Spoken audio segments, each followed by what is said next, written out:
Let's do some downtime, shall we? And make sure that we are on the right screen. The title card is very pretty, but if there are any rolls made, we'll need to know. And also, let us see who we actually have with us today with the overlay. Marvellous. Starting with their downtime, we shall have Badger. So Badger, because of what happened with the last session he was in, he spoke to Xander, found out about some research notes at this college place. Yep. He wants to swipe them. Swipe how? Sorry. He wants to go to the college, be shown where they are. I mean, if someone let an elephant in, they'll let him in. And he wants to have a look at them, and then he can just write them all down word for word without fail because of keen mind. Yes, I suppose with a keen mind you could just take one look at them and remember them for the requisite amount of time, which I believe is... I can't remember how long the keen mind thing lasts for. 1 month, I believe it is. 1 month? Yeah, that's plenty of time to transcribe everything. So, sure. I'd like to begin that process now. Nice. Well, I mean, Basically. you can... Writing it down will take a long time, but remembering it is something that you just do intrinsically. Yeah. So you have all that information now. Wonderful. As you see fit. It's great, you don't have to tell me what I know, because I already know what I know. Yeah, Yeah, that's the thing that makes perfect sense. of course it does. In that case, dedication. Oh, grant yourself an inspiration, Badger, of course. Thank you. Main focus of my downtime is, of course, continuing my athletics training. Acrobatics, sorry. Acrobatic, third row. Yeah. Excellent. In that case, roll me a dexterity saving throw. Uh-huh. Click the buttons and... Bloop. Hey!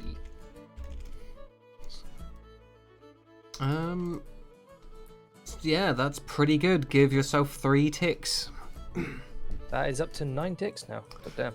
So close. And with that, while I'm training with the pirates, I'd like to just, like, talk to them and basically inquire as to why they've stayed so long. Like, what's caused them to not explore the lands and basically pirate more.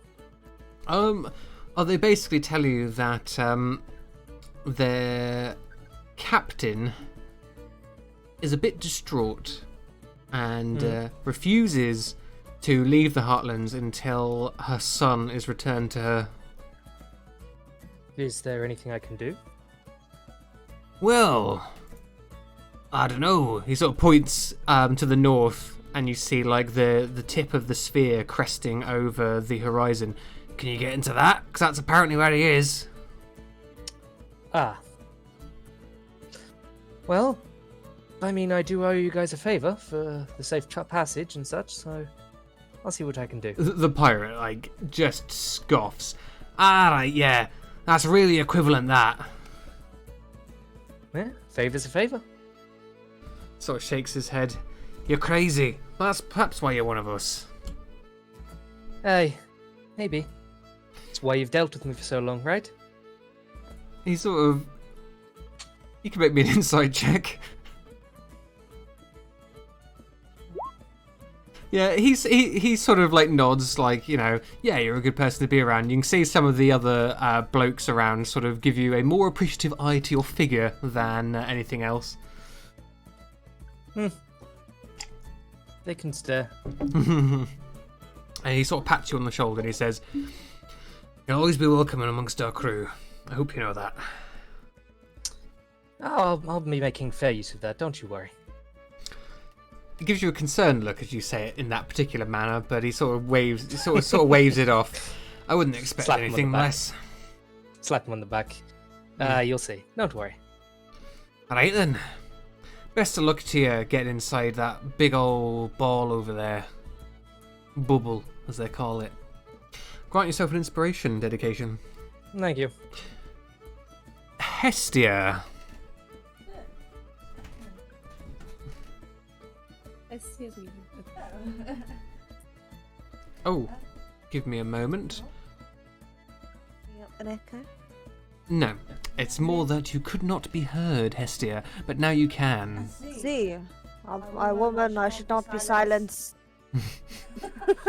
Right, we would like to continue our potion making Oh, practice yes, okay. learnings.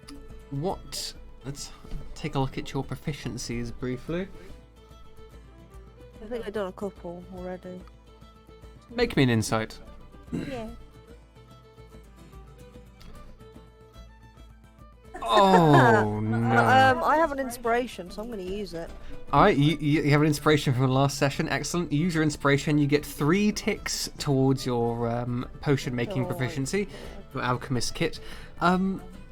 Yeah, so it's essentially a case that you go to the Temple of Freya, and you find that Chandril is quite distracted with a new addition to the temple. There is an angel just sort of chilling in the temple who calls herself Faith.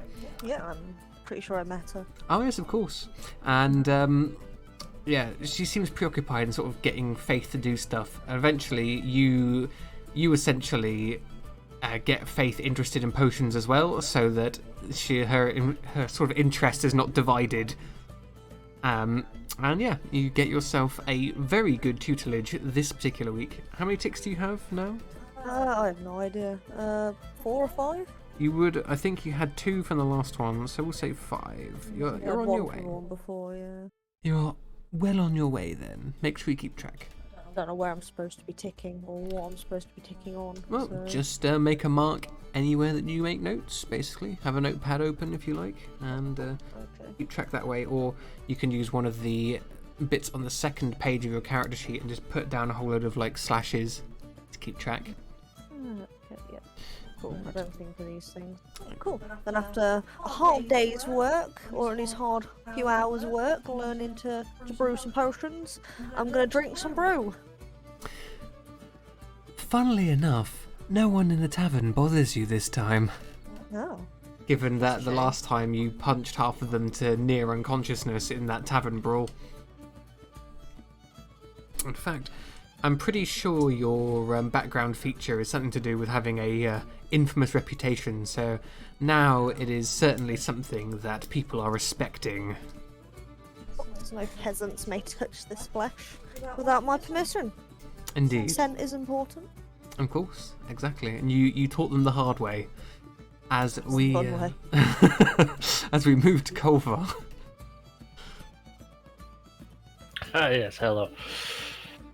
Well, I thought, since the town's been so good to me, that perhaps I should invest some of my time into the town, the criminal parts of town, of course, and help them out a little with what's going on.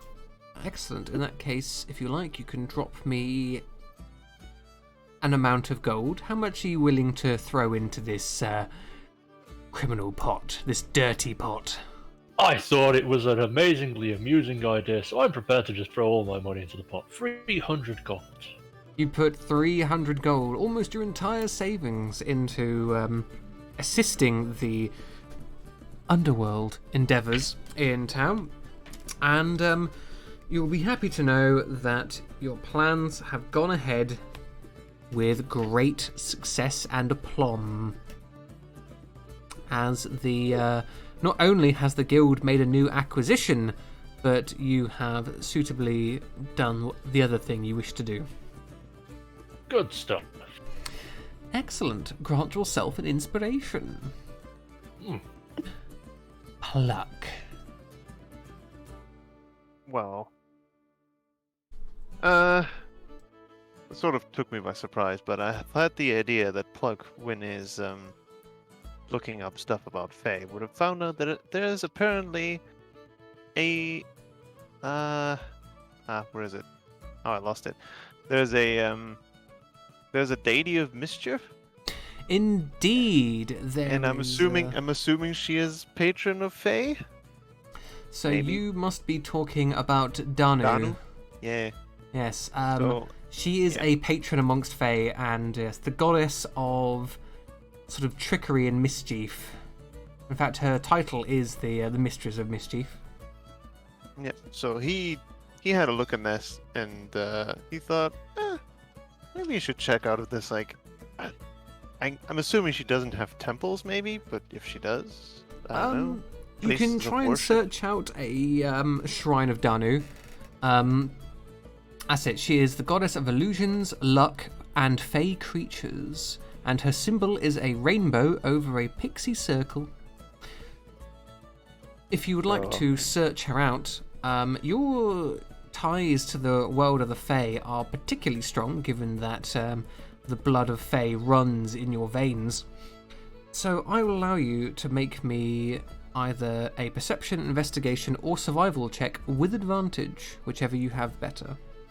Okay, so let's have a look. Perception. Bad.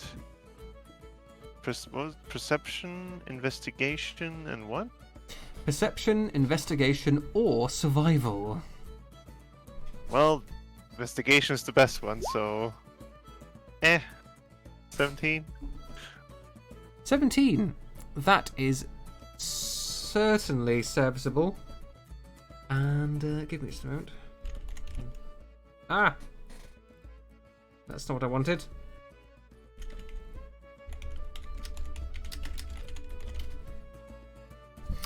Yes, we had a little bit of echo on Hestia. I have turned down her volume on the Discord a little bit, so hopefully that will not happen again. As for your roll, a 17, you do manage to find you hesitate to call it a shrine, but it does appear to be a holy place of Danu. There is a set of standing stones with Fey inscriptions all upon them, a bit like a bit like Stonehenge, that sort of idea, and it's sort of just sitting outside of one of the southern forests. And you can sense, as you step near this place, the buzz of chaotic energies around you. Okay, is there any person around this place? You don't see anyone, no, but the magic here is definitely strong. No one tending the place? No. Well, I suppose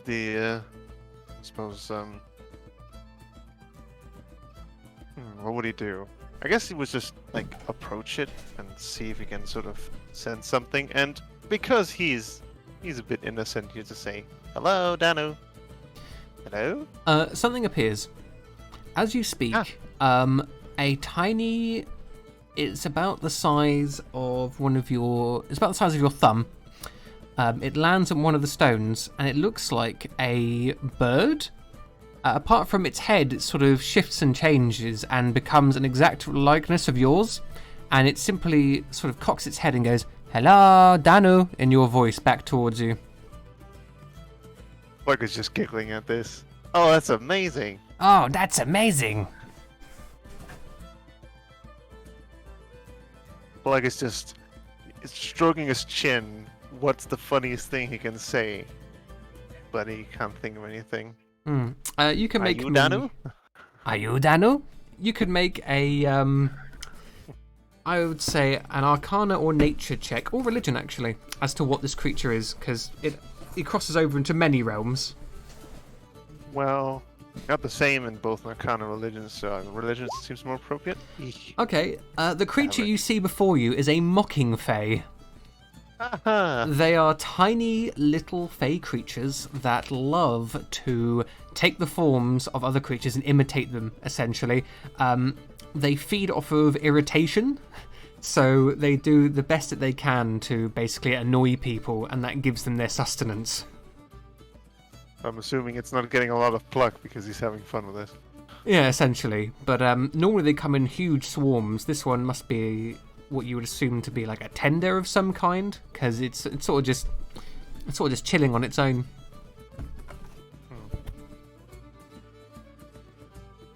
So, would Pluck know that if you pretend to be annoyed, it doesn't feed them? Oh yeah, it has to be genuine annoyance. Yeah. He's gonna go like, Look, I'm sorry. The imitation thing is more funny than irritating. Sorry. It sort of cocks its head at you, and it sort of buzzes towards you. You notice that although its body is bird-like, its arms, as it sort of takes flight, turn into more insectoid-style wings. And it sort of buzzes over to you like a hummingbird, and just sort of tucks itself into one of your pockets. Ooh. Oh yeah, well, I bet I can find plenty of grumpy people. And it's like, I'm assuming it's just sitting there. Is it like trying to sort of like steal something, or? No, it's just sort of sitting with you, and you get the impression that you have been adopted by this mocking fae, or perhaps the other way around. You're not sure. Well, with a beaming smile, he's just gonna like look at the sort of like look at the sky between the Stonehenge, and be all like, thanks, and just leaves. So, I'll for be all back. intents and purposes, this mocking fae will now act as your familiar. Oh, that's cute. I can't feed it anything. Unfortunately. All you've got to do is annoy people. Yeah. No, I mean, Plug has also been sort of worried because kind of likes doing pranks, but in this new world he's sort of nervous. But he's like, hey, look, he's a mocking fae. There you go. Oh yes, you See do if we have can- Badger in the party, so it'll probably end up loving him. It can badger him. I can't promise your familiar is going to make it to the end of the session. You'll just die from overfeeding. I have the Yeah. feeling it is trained to avoid swatting. I'm sure. We're gonna feed it so much it becomes diabetic and has to go get checked. Go to Fae Hospital, yeah. Yeah. He's out of action for a while, little lad. Okay. Right, that's me. So, after that, finally we go to our resident bard, Sienna. Hello. I would like to send another letter to my parents and just keep them updated. Mm-hmm. And afterwards, I would like to buy 2 normal potions, healing potions. Sure. Sending the letter isn't something that would necessarily take you very long, so if you like, you can spend your downtime helping Chandral to make potions, and that will halve the price of them. Sure, sounds good. Alright, in that case, you spend a little time with Hestia and Faith as you sort of help them make potions while she's teaching them, and it's a little bit of a powwow. It's good. Just girls' night out. Yeah, Girls' time. girls get it done. How much would it still be? 25 each for a basic potion. That's fine. And if you wanted a better potion, they're normally 200 each, but in these circumstances they would only be 100. No, the normal ones are fine. Okie doke.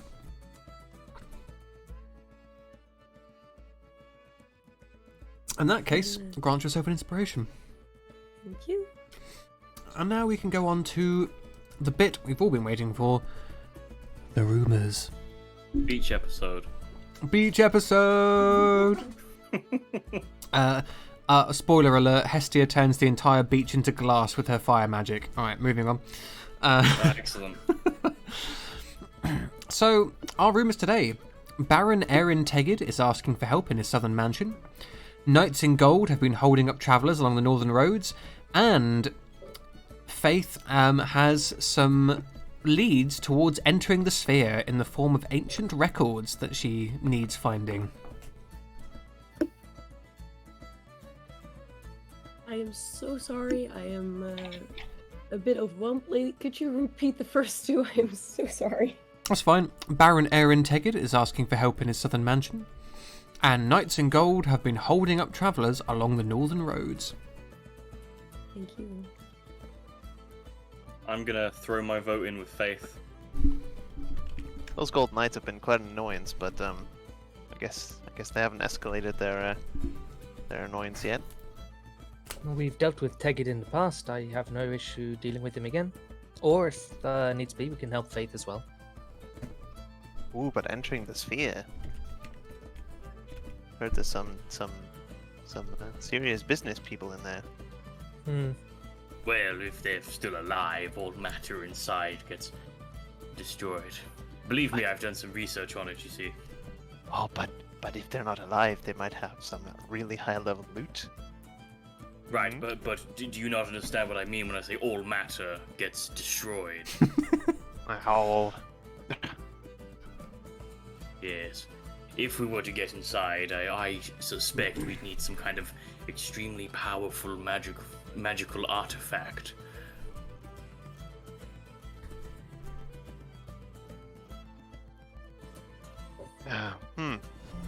Unwavering purpose. Ooh. Blocking Turtle has been recruited into the Black Company. Welcome to the company, Blocking Turtle. What a name! Indeed, he's perfect for blocking everything. You know what? He shall become one of our shield bearers. You know what the new follower gets? Just a wee bit of nah. That should become your new follow alert sound, just saying. I know, I'm very tempted. But, so, we currently have 2 votes for the Sphere and 1 vote for Baron Tegid. I am gonna say help Faith as well. Reach out and touch Faith. Excellent. Well, they all sound terrible, so let's go with whatever you're doing. I've seen Baron Tegid's house, and honestly, it's quite disturbing. I'm quite fine with never stepping foot anywhere close to it ever again. In that case, you have opted, party, to go and help Faith with her research on getting into the Sphere. At which point, you go to the Temple of Freya, and again, Chandril is there doing High Priestess things, like helping people out and occasionally telling Faith off for doing something that is inappropriate to mortals. She hasn't quite gotten down the whole speaking to people yet. But as you approach, Faith sort of clasps her hands together and sort of seems exceptionally excitable. She sort of rises up into the air at your approach. Oh, I know what this is about. You've come to help me, haven't you? Oh, you're a chipper one. Yes, we have. I was told it wouldn't take long, but I didn't expect you this soon. It can vary, but occasionally we get a fondness for certain people, such as yourself. Honestly, it's really strange. Normally I'm the one being called upon to do stuff. So, calling on other people to do things, I was just looking forward to it. Yeah. Yes, So what is it you don't need do to it do? too often. Oh, well, I'll try not to, Mr. Badger. Yes, do it too often it becomes bureaucracy. We don't want that. What? Anyway. Bureaucracy. It's a curse word. We don't say it often. Oh, No, I will steer clear of it then. Yes, good. As for your question, Dedication, there is something I need doing. Naturally, you want to get into the Sphere. I think I do as well. I think that would solve your problems. And that's what I'm here to do. But there is something that's bothering me. Long ago, I heard about something that could traverse something like the Sphere, but I can't remember too much about it. Thousands of years, my memory. Regardless, it is called the Trail Finder, or the Trail Seeker? No, the Trail Seeker, that's it. And I can't remember exactly what it is, but I can send you to somewhere where you might be able to learn about it. Ooh, I think I've seen that thing. You have? I think Plug hasn't Plug been told about this, or have I? I don't know. Have Look through your have I notes, my listened? friend. No, the thing is, I remember hearing that someone said, "Oh yeah, this thing that did, like, that we basically encountered this thing, or encountered what it can do, and saw it from like a distance." And No, then- that's the stopwatch that the slug had. Yeah, You recall. the slug. I know the slug, but I remember it, and now I don't know if Maybe it was. a different thing. Okay. Who knows? But regardless, Okay. the Trail Seeker belonged to a very old group of people they preceded your elves and dwarves and, of course, you lot. She sort of gestures bold, sort of just generally at all of you. Yeah, apparently it was really nice. There is a place far, far to the southeast of here, along the mountain borders, but very far, I should add, where they had a museum, I guess, of their great discoveries and findings. Long abandoned now, mind you. I suggest that if you were to go there, you might be able to find something out about the Trail Seeker, where it is, what it is, and how we can get it.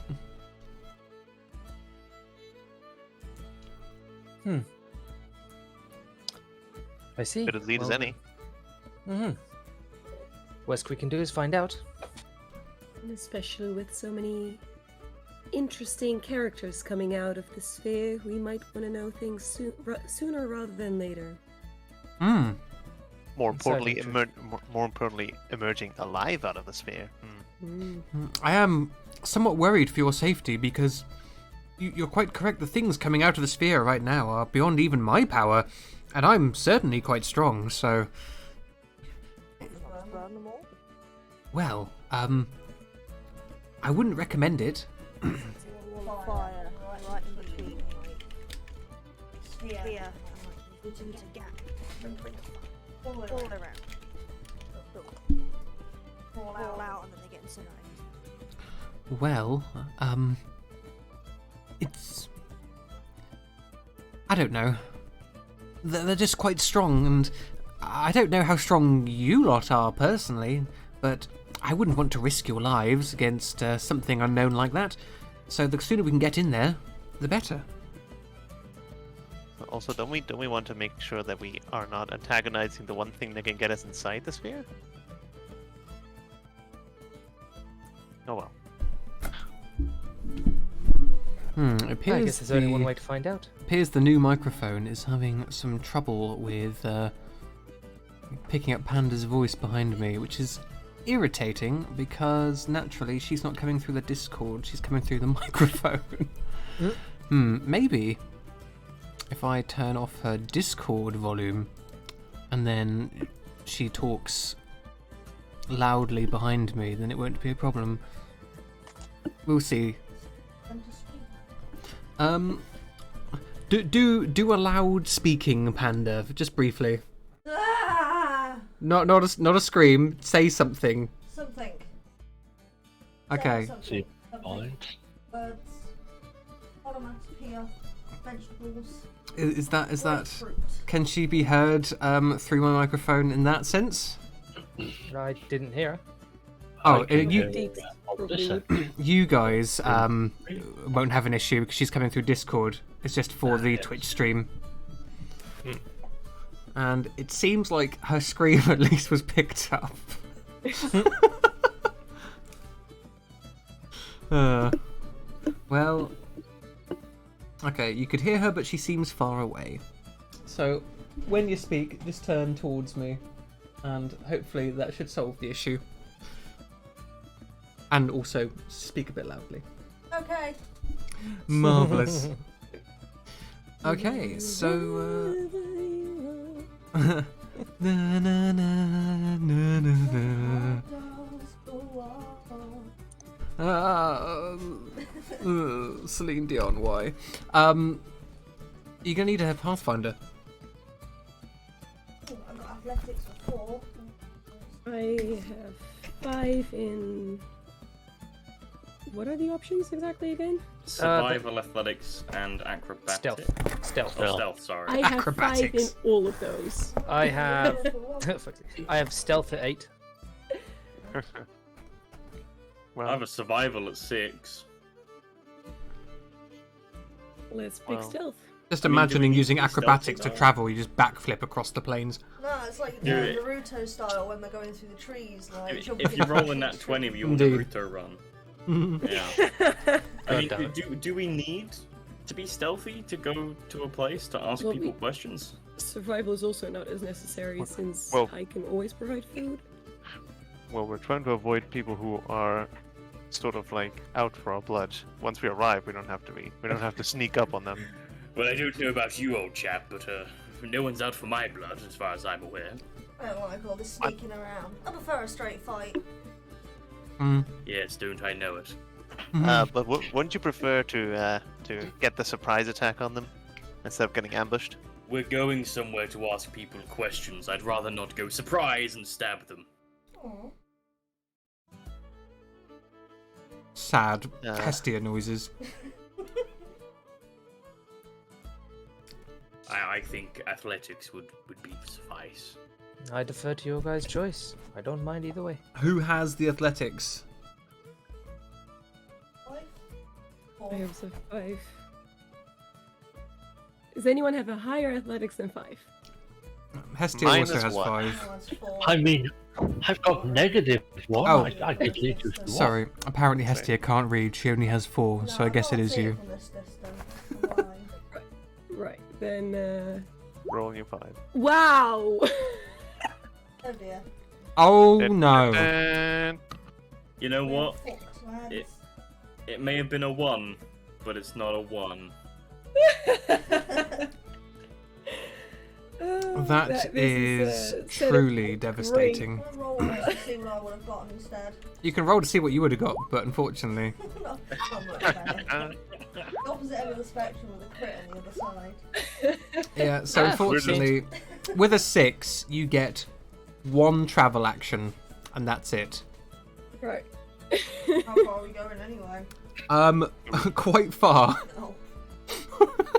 It's We're fine, just- because we're if we just do walking run out of around. food, Badger's got a thing with food, so... We won't run out of food indeed, because I can also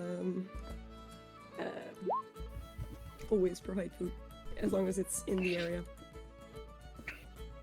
Good. See, nothing to worry about. And without any option of safe camp, we can have a far more interesting trip. Put some colour in your cheeks there, Badger. I take offense at that, but okay.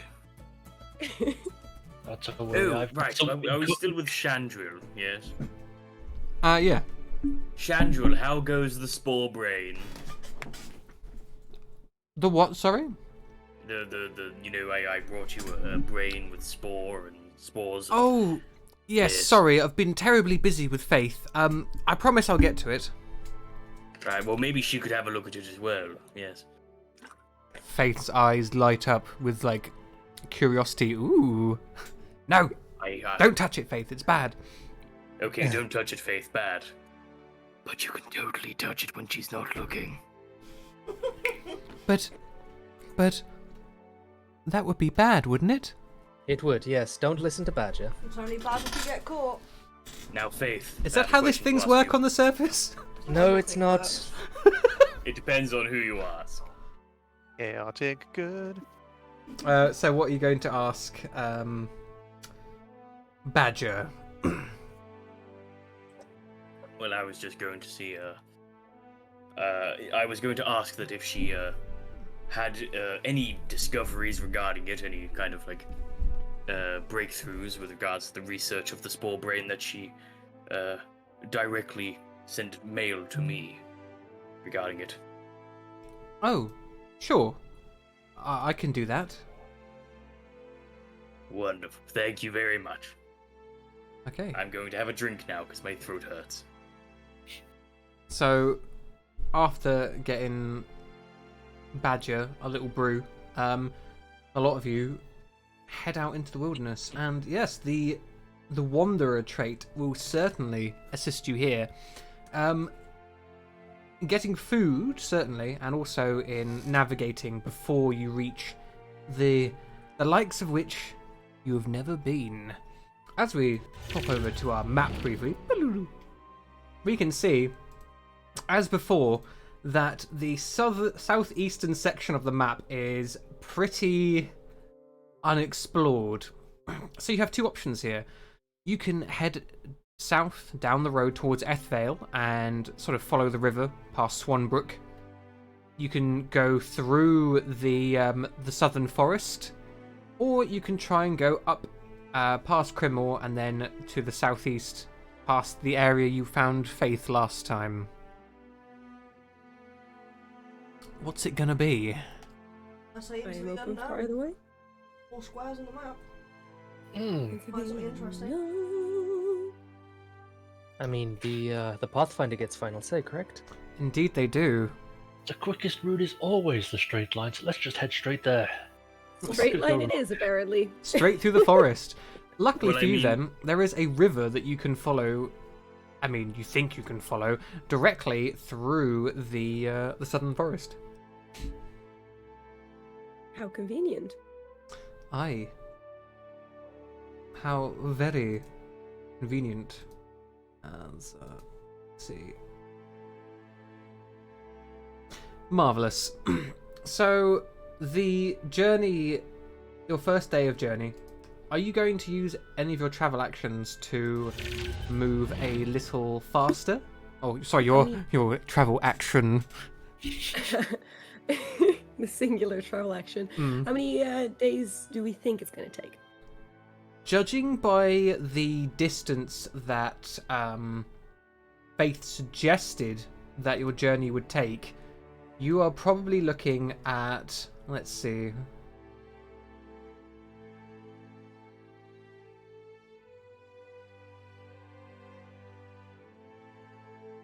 about 5 or 6 days. Then let's not use it the first day. Okay. It looks like it's going to be a pretty long travel this time. So, okay, you follow the river to the sort of southeast, and the journey itself doesn't really, it's not too bothersome. Following the river makes for easy travel because you have a direction to follow, and you get into the forest, and I say that your travel today ends, given that your knowledge of geography is quite good, you do get a little speed, and you are using athletics, which is the fastest of the travel options. You end up at a lake in the middle of the forest. A heavy fog sits in this area, and it is at this point that the light has started to die out, and it has become very dark through these trees.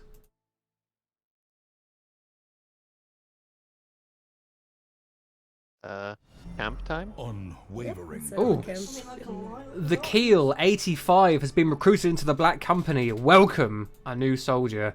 And Ollie, thank you for hosting with one viewer. You are a diamond. Tales of our endeavors proliferate.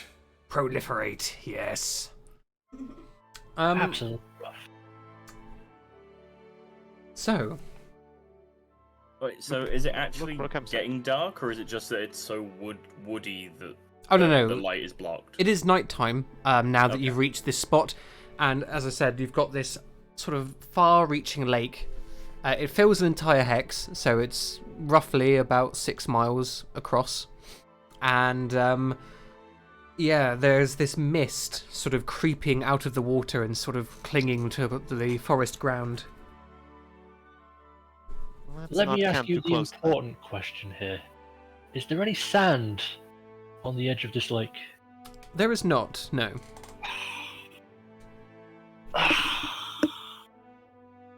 What? Yeah, Why it's- did you need it's coarse sand? and it's rough and it gets everywhere. Really? How much is being taken off my max hit points? Pluck feels how the mocking thing gets like Oh, Pluck feeds on the annoyance of the whole do you party. check on the Mocking Fae, Pluck? Yeah. You sort of open was- up your pocket and you look down at the Mocking Fae. It's currently sort of sat with its legs far apart and its arms like also equally far apart, and its little tiny torso has expanded. It looks like a balloon with how full it is. It's sort of patting no. its belly satisfiedly, and you see it's currently wearing Badger's face. Oh dear. Well, It lets out a That's so tiny funny. little badger burp. don't go don't overindulge though, buddy. And closes it again. As you close the pocket, all you hear from inside is little nah. It's funny because I was about to say, like, look at that guy. He looks very grumpy, but no need. He radiates annoyance apparently. That's good. Oh, Dice and Andy, thank you for raiding with a party. Come, sit by the fire, enjoy these fools go into the beyond and fail miserably. Thanks Well, for let's the not vote of camp- confidence. I think you'll find I'll fail exceptionally. Any raid is a good raid in my eyes. So yes, how are you guys setting up your camp this evening? Again, although there is a mist here, it doesn't feel particularly cold, and the mist doesn't seem to affect you in any fashion. I think it would be a wise idea that we set up camp so that one of the Unwavering purpose. sides is blocked by the lake. That way we have a side we're not going to get flanked from. Dice and Andy, thank you. You have been recruited into the Black Company. Welcome, soldier. I mean, that depends entirely on what's in the lake, but it's as good as any Would other you like to planet, take eh? a swim? Not particularly, no. Right, Well- well, we won't know then. I agree with Badger. I think we should set up near the lake. All right. Oh, I still agree. I just say we should not discount the lake entirely. Well, actually, you know, I could always do a test of the lake if you like. Meaning? Well, like this. I create the minor illusion of a little fish just swimming at the top of the lake, splashing his little tail around. The fish sort of swims around completely undisturbed. I make it disappear. I want to throw a firebolt at it. Oh my You chuck a gosh. fireball at the fish. Much to your surprise, it does not get cooked by the bolt, and the bolt seems to go straight through it. A sizzle of steam rises. Oh, no, also just to see it disturbing the water. You know, I think if there was something in there hungry, it would have gone for the fish. Oh, maybe it likes fire. Then it's a very bad Maybe because fish. maybe because fire is the opposite of water, it would have been pissed off at the fire. Like, what is this? You know? I know Are that's, you that's my trying feeling to when I get see us water. killed? Maybe. But if we get Right, killed, well, at then least we're you're clearly honest about it. weaklings. Oh yes, well I'll remember that when you're lying on the floor asking for us to stop you bleeding. I mean, I never ask, you just do it anyway, because you're nice like Well, if Well, you I don't know how want to it, heal. by all means, just say. I'd rather pick you back up. You seem like the capable sort. And Well, I don't it's want always people good to feeling have someone stood in guilty front if I of me. die. And So Right, you're setting so, up next to the water then? yes, Okay. You set up your camp, and obviously you don't have the survival or stealth travel actions, so you're gonna have to take some watches. I will take watch. I'll grab a watch too. I'll take I'll one. take- I will. Oh, okay. we can double up on some watches. It'll be good for camaraderie. Well, I'll I take mean, the It last might- watch. It might help if some watches the length as well, I suppose. My eyes are pretty bad, actually. I'm not gonna You know lie. what? I'll watch the lake, sure. With my superior night vision. Superior night vision. Marvelous. It's double most of them. So which watch are you taking, Badger? I'll take whichever one Hestia isn't. And what watch is Hestia taking?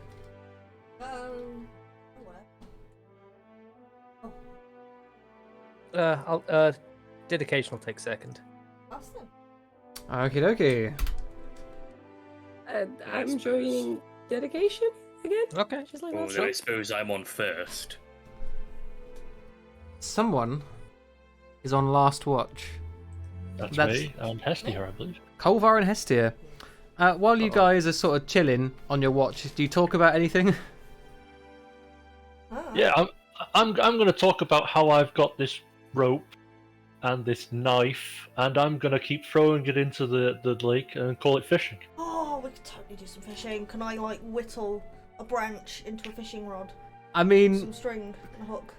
I will let you make an intelligence roll, just base intelligence, to see how well you can come up with a rod on the fly. Let's see this.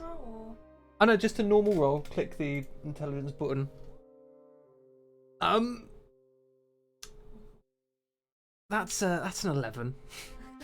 You sort of get a stick, you like poke a hole in it and put some string in there, and then like get a bent piece of metal and you yeet it into the water, and both of you find very little success, unfortunately, using these methods. Can I dig for a worm? You can dig for a worm, sure. Stick a worm on the hook. In that case, I will allow you to actually make a dexterity roll now that you have some bait.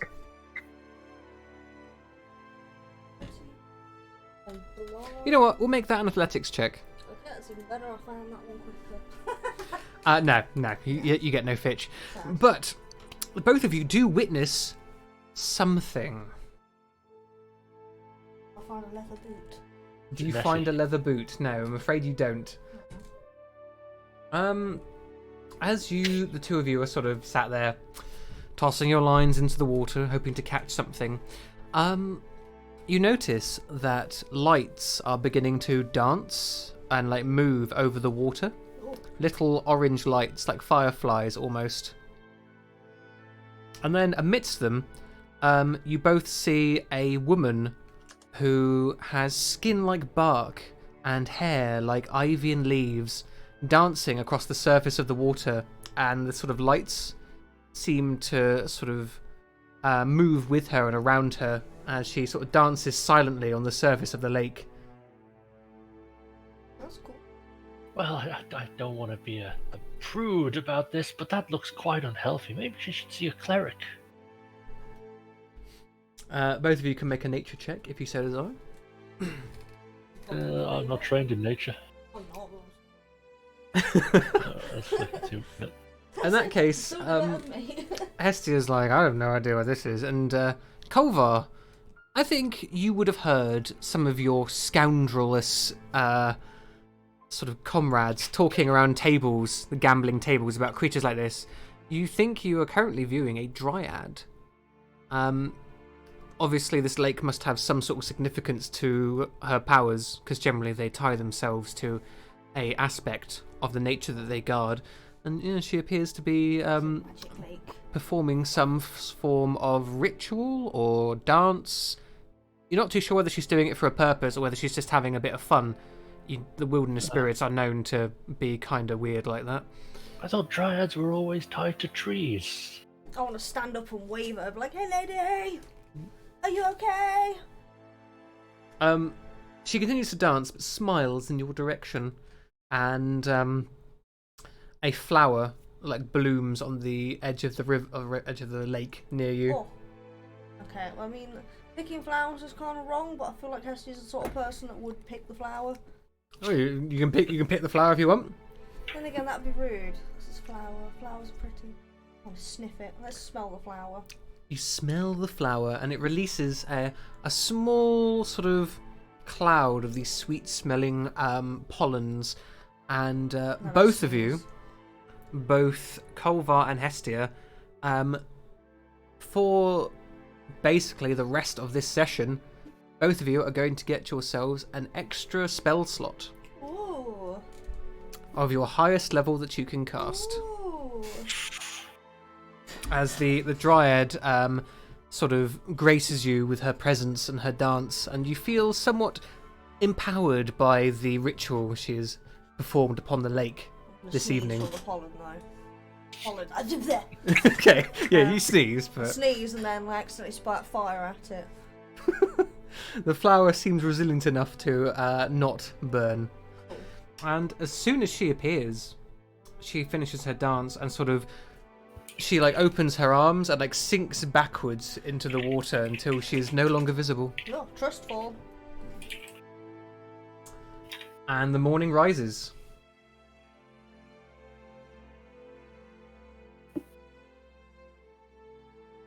So what happened on your watches? Dancy lady. Dance wood lady, yeah. We Fancy didn't lady. find to catch any fish, but we did catch quite the show. I'd assume that the lake has some kind of magical nonsense attached to it. It's not really my kettle of fish. Not that we caught any fish, of course. Oh, did you try? Oh, yeah, yes, you did. Take a look at my amazing fishing tool. See, this is a rope with a knife attached to the end. So you've got to understand, it's more about the experience of fishing rather than the results. Oh, I'm sorry. Grez Wizard, thank you for the follow. You have been recruited into the Black Company. Welcome, soldier. Carry on. You made a fishing rod out of a rope and knife. Well, that's all you really need, isn't it? No, big you need jar. you need like a rod, string. Did you even have a hook? I stuck a worm on a piece of bent metal. Hess Well, did she it had a very well. better idea. Have you ever been fishing, dear boy? No? Right. Well, remind me after this to take you fishing. Oh, Excellent. a fish. Oh, fine. We can all go fishing. Oh, grilled fish. Pluck, you hear another satisfied burp from inside your pocket. Well, when we get back, I can ask the pirates. I'm What- sure what they'd was be that more than noise? happy to teach us. You want me to take pirates fishing? Oh, dear lord. Yeah, I'll have you know they're wonderful company. You called them pirates. They're Do they immediately sing? not wonderful. Well, I'm sure we can get them to scratch up a tune.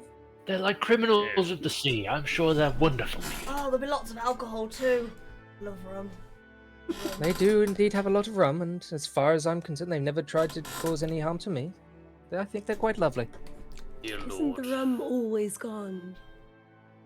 Oh no.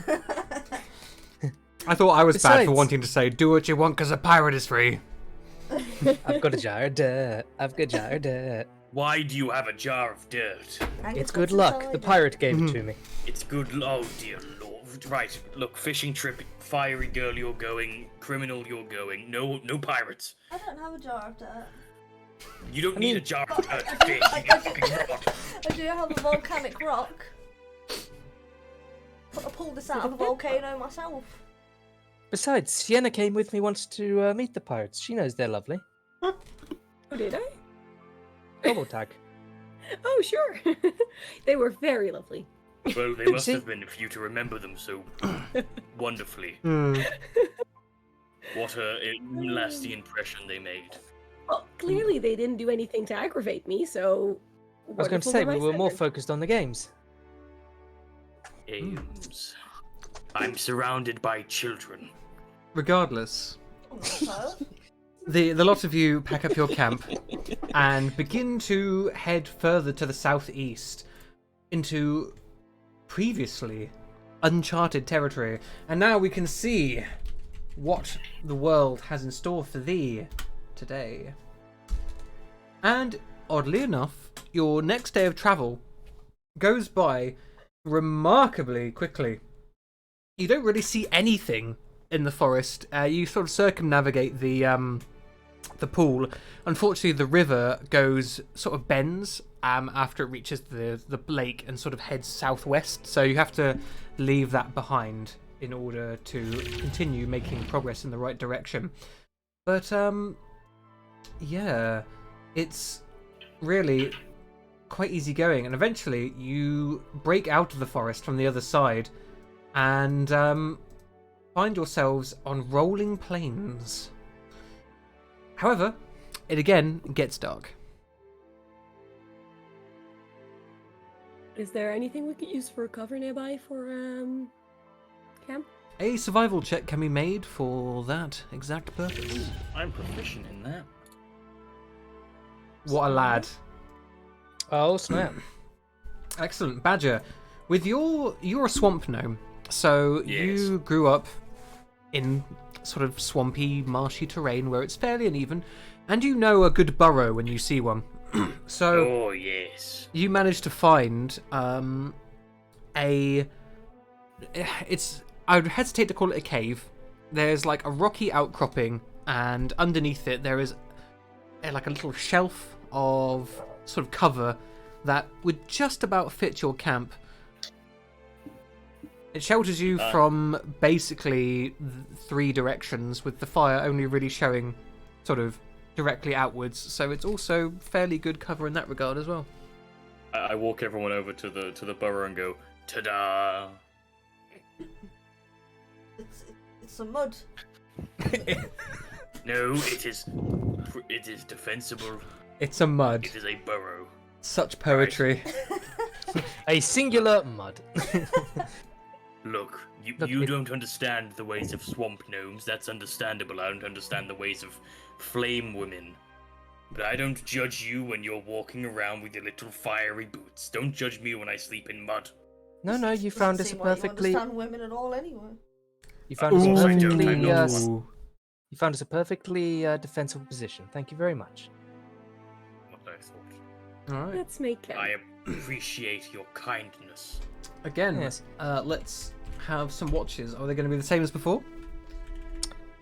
Sure. Don't mind doing I'll go another one. first. Sure. Yeah. Happy to go second. All right. So you want to do the midnight watch? Okay. Right. I guess. Sleep Me in and that Sienna, you one. want to take the last one then? Sure. I'll be out in the stars. Who is on first watch? That would be Badger. By himself. I go I Badger. guess so. I've got a few things I need to teach you, Badger. Since you promised to Oh. take me fishing, it seems only fair that I teach you the basics of gambling, Right. how to play dice. No Very way easy. that can go wrong. you roll the shiny click-clack rocks and they give you numbers. My God, look! It has a number on it. Magical. So, in that case, are you going to teach him some dice rolling, Kolvar? Some basic dice games, how to be on the lookout for the usual cheap tricks. Avoid them when I do them. It's rude to bring it up if I'm doing the cheap tricks, just saying. Not that I would, of course. Bring up the cheap tricks only when someone else does them, yes. Exactly. Right, yes. So we only accuse people of cheating when it isn't you. You're creating a And if wingman. you think Perfect. you can take them in a fight, usually calling someone out as a cheater starts a terrible brawl. I always hide under the table when that happens. Fascinating. Alright, so in that case, the two of you are sort of chatting away, and I'm going to need both of you to make me a perception check, please. Okay. Hey, not bad. Oh yeah, that's what it is. That's not great. Okay. Culver, you hear something. You hear like this strange droning noise. It's like, oh, and Grandpa Lemon. it sort of echoes over the plains. And Badger, you see something Mm-hmm. sort of wandering across the dark plains. There is a humanoid, only it has featureless grey skin, elongated arms ending in 3 digits each, and a face that is sort of like an oval, 2 oval-shaped eyes that are pure black, and a long jaw that hangs with a open mouth. Looking a bit like, I guess the closest thing it could be approximated to is like a grey, like an alien, apart from it's taller, thinner, and its jaw is hanging like about a foot away, or maybe 2 feet away from its actual face, and it's just a black void where its mouth should be, emitting this noise. You don't think it's noticed you yet, but your fire is still burning. Right, I'm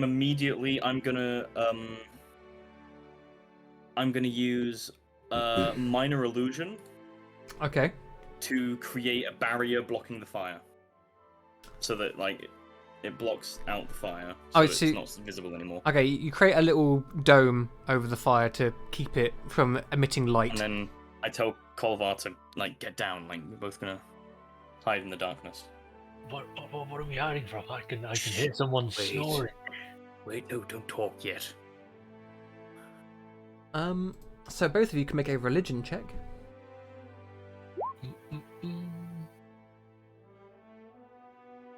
Culvar, you no idea. Badger, so you back when you lived in Theodane, you actually did a bit of sort of haunted house business, didn't you, using your illusions? Yes, I worked in the fun dungeons, or the fungeons.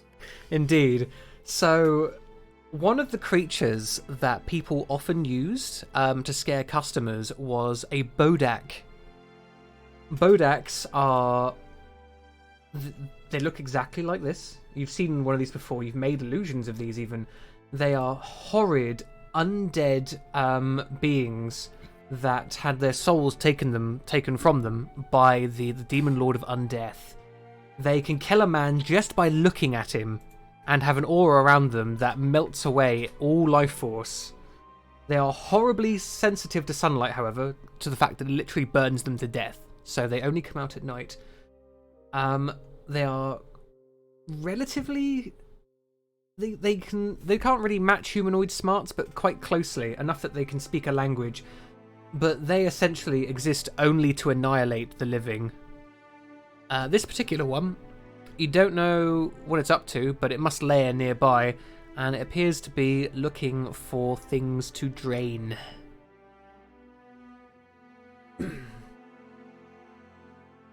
Right, well, I'm just going to look at Kolvar without speaking and just have my finger against my mouth to make him stay quiet. And then once I see that it's gone, I will gesture for him to slowly join me, and then... I don't have to talk to keep quiet. I could just telepathically, like, what are we hiding from? Can both of you make me a stealth check, please? I can certainly try. As even with disadvantage, thanks to your covering up of the fire, it's rolled pretty well on its perception.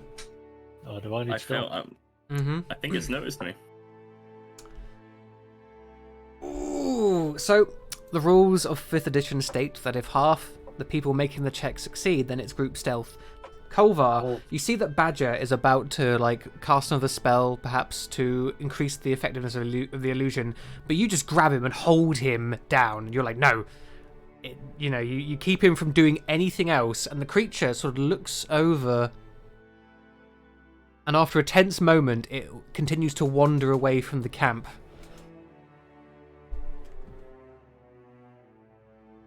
And it is not long before everything goes quiet, and you are certain it is now out of here. The both of you feel like you haven't breathed in like an hour, as you're just waiting there for it to disappear. As soon as I know it's safe to make noise, I look up at Kolvar, I pat him on the cheek, and I go, "You can breathe now, you look a little pale." Cheeky bugger. Quite the interesting thing coming from your lips, but I'll take it as a compliment. Yes. Oh, who knew I could hold my breath for that long? Well, not you, clearly. What was even was that thing? It was a bodak.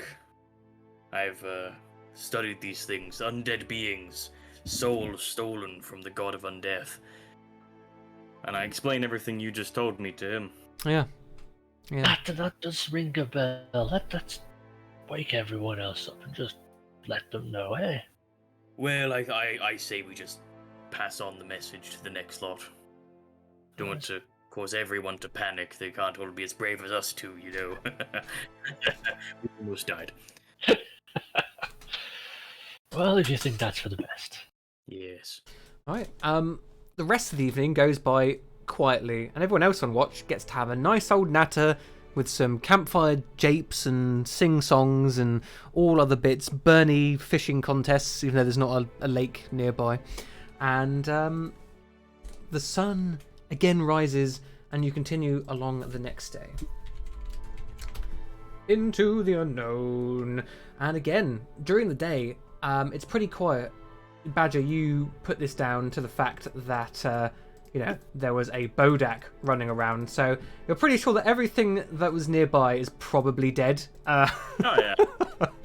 I'm gonna keep that to myself, apart from to Kolvar. I'll just sort of whisper it. I'll whisper sweet nothings in his ear like that. He's probably quite quiet because everything's dead because, Odak. Yes. So with the flat terrain, you make loads of progress today. But again, y'all don't really see much. With the exception of Sienna.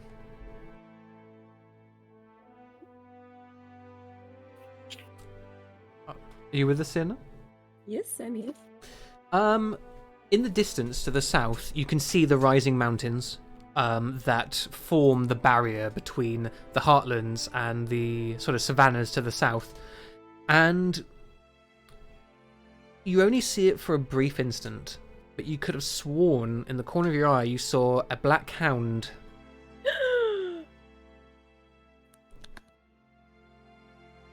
But as you sort of try and catch a glimpse of it properly, it's nowhere to be seen. Okay, so first I need to get very excited, and then I turn around and go like,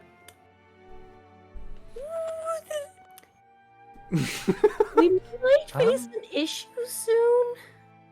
Why do you need to go potty? I mean, soon that as well, but that's not the issues that we're facing. My question is, which body do you use when you do? More to the point, don't answer what's the that. problem? Well, remember that black shuck that I've seen before? He himself appears to be lovely, but he does have a tendency to show up when something bad is gonna happen. He wasn't here yesterday. So we might want to keep our eyes open for, some regular old doom coming our way. I hate No, to. it's okay. It's fine, I'll burn that doom. I hate to be. I was afraid you'd say that. But could someone explain what this black shulk is to me? The black shuck is one of the creatures that came from the fun bubble. He himself is actually not a bad creature. He just causes some chaos because every time he shows up, doom follows because he predicts and watches the doom. Oh, he's a bad luck charm. Oh, I see. He's a herald of Superstition. doom. Really, we should just put that stupid sphere back in space. Yes, well, I think we're working on that, old chap. But the black shuck is lovely. I've seen him before. He was very kind. No, he walked away. I hope I can get some more contact at some point.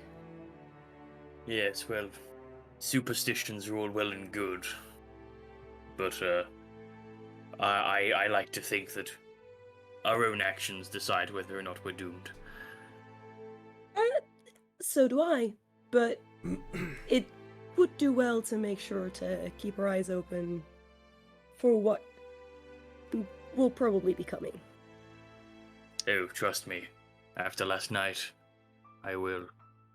Last night? Yes, well, you see, Corvar and I were chatting for a while, and it was eventful. In what regard?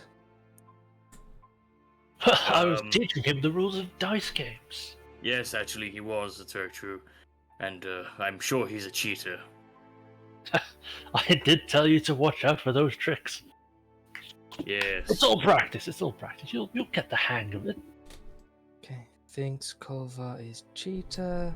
Okay, sorry, writing down my notes. There's no thinking about it. I certainly am. He just didn't catch on as to when I was cheating. Look, see, he admits it. Admits cheat. Okay, It's yes, only okay. cheating if you get caught. But he admitted it. This is outrage. It's Outrage, I tell you. important that you experience it firsthand so that you can see it when it happens in real life. As soon as you can pick out a cheat, you'll have an excellent experience as a gambler in the future. A bunch of nerdwells here. I love it. If you must know, Badger, I was using different dice. These ones are charlatan's dice. Anyone that rolls the dice can choose the number that comes up. That's how I was doing it. Fascinating. Replacement dice are the most common form of cheating. That and grinding down certain edges, so other numbers are more likely to come up. I will have to keep this in mind, yes. But I suppose since the Black Shulk is a dog, you say? A big black hound, yes. Big Black Hound. It probably won't play dice. I Oh. very much doubt so. He's also a fey creature, so I'd imagine that if he were to play dice, he would be very good at cheating himself. That makes it more interesting for me. It's not really about the winning. It's about the experience, the taking part. Fair enough. A man is serious about cheating. I'll try to ask him next time if he plays dice. Well, since we know what we're looking out for, we'll have a better chance of seeing him when he pops up. Okay. Are we getting close to seeing any mountains in the distance? Oh yes, you see the mountains to the south, and you actually see that the sun is beginning to set another time. It is time to camp once more. How are we looking for food rations? Well, We thanks haven't been using to rations. thanks to Sienna's wanderer trait, she has been popping off sort of once a day and able to find either a source of animals to hunt or sort of herbs and berries and other such things to eat. So at the moment, you guys have not had to touch your rations at all. Oh, I thought that only worked in terrain she'd already traversed before. Oh, the wanderer it's lets her just- do it just anywhere. Oh, Yeah, that's as really long powerful. as it's available, I can find it. Yeah. It's really If powerful. it exists, it can be eaten. Exactly. Well, you can eat the poisonous things all you want, yes. So watches. I'll do another one. Yeah. All of you feel a sense of being watched, and Who watches the watchers? you can make me all some perception checks. Where's that Black Shulk? Crash. Hey. Okay, I don't Kolvar see and Hestia. Actually, I'm looking in the opposite direction. I'm looking at the ground. Kolvar and Hestia, you both spot the source of your anxiety. As you're getting closer to the mountains, you're sort of going into some foothills, and the land's getting kind of sort of up and down. From one of the nearby hilltops, you both see two creatures. The taller one looks like a man. If a man had shaggy fur all over its body and the head of a dog, and sort of on a leash with it, it has a hyena. And the two of them sort of turn as you spot it and disappear behind the crest of the hill. I want to laugh hysterically because it's a dog walking a dog. Was it the big one or the small one that was the Shulk? Neither of them were black. They were both sort of a brown colour. The shuck is also the size of a small horse. That is true. Oh, what was so funny? A dog walking a dog. Oh. Saw someone? The two of you who A A saw the dog creature, walking a dog, Hestia? That does sound funny. the two of you Was he, walking the carrying creature the can leash in make a his mouth, history or- check. Oh, history. History. Okay, so it's not a difficult check. Both of you know what you just saw was a gnoll.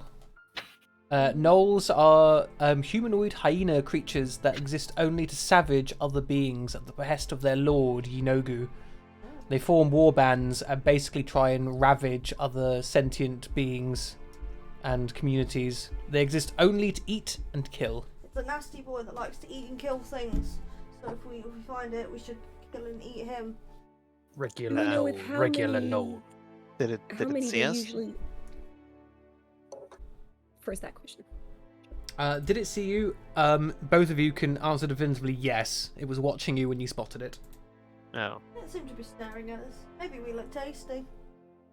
Our Do we happen to know thighs. with how many they usually are together? So gnoll warbands generally range in size, but you can expect even a small warband would probably consist of about 12. 12 upwards. Fury.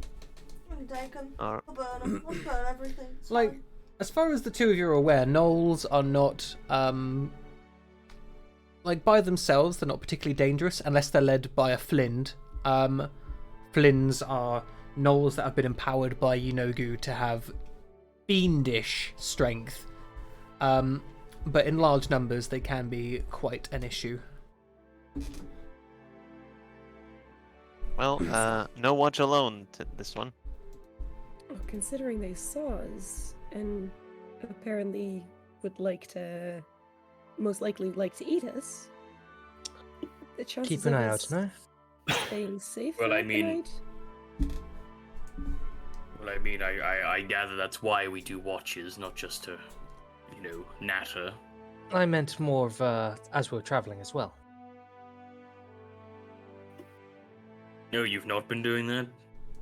Not particularly, to be honest. I've been happily conversing with most of you.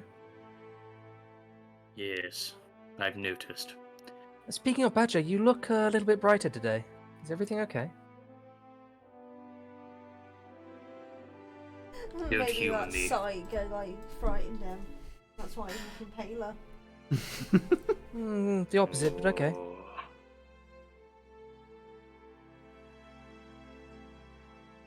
I can warm you up a bit.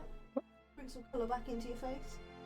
I swear to God, if you throw any magic my way, I don't have to throw it at you. I can set myself on fire and just stand there. we're in a forest. You're actually in some plains, but still grassy. We're in some plains. Alright, She can control her own I can fire. control the fire Let's. Well, when have you ever decided to control your fire? when I've thrown it at people. She does have a point. Let's That make girl is on count if fire. We don't know. How many hours of daylight left? Like one. It's starting to like get into that dusk state. Right. I propose we find somewhere to a defensible position. In that Yes, case, I- a well, I survival mean- check is required.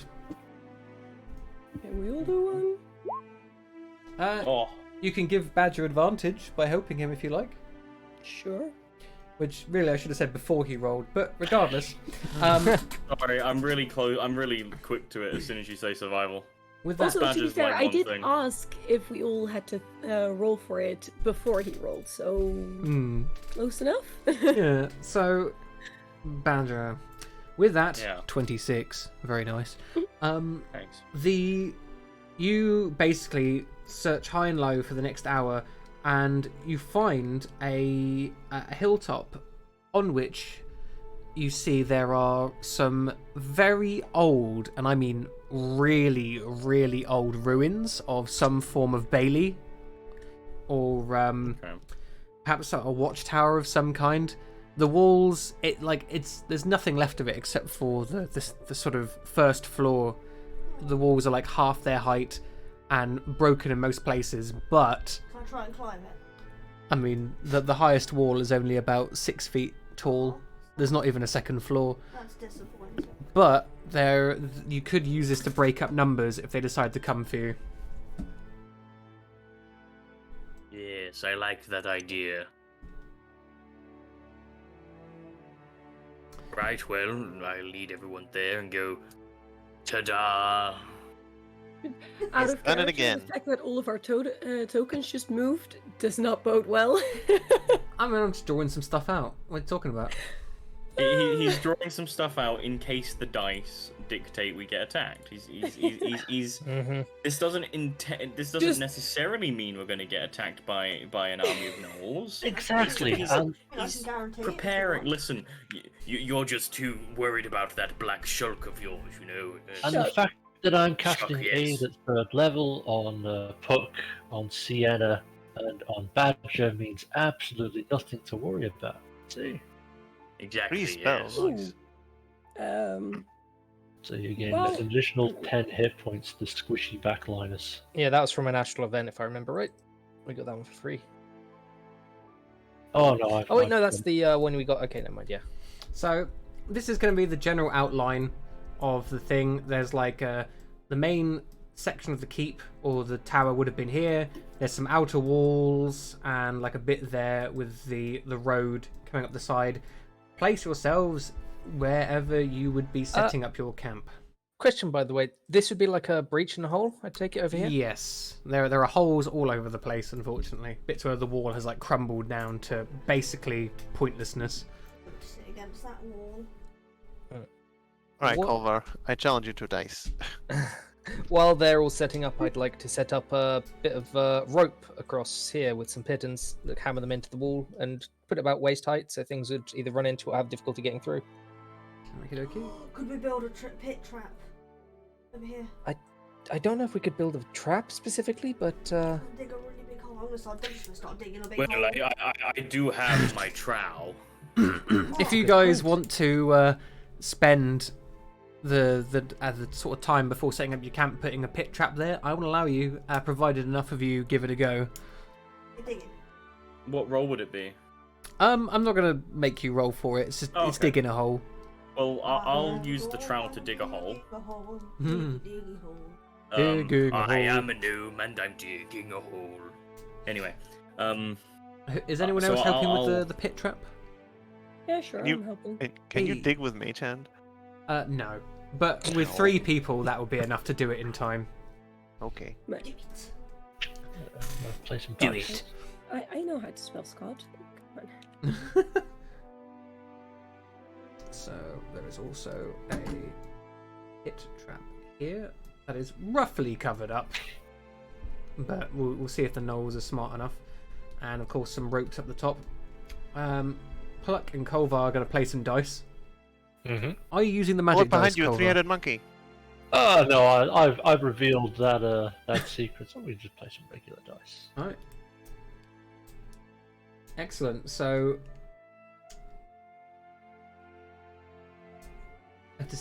the deception check is to try and distract Kolvar, I assume. I was just messing around. Yeah, sorry.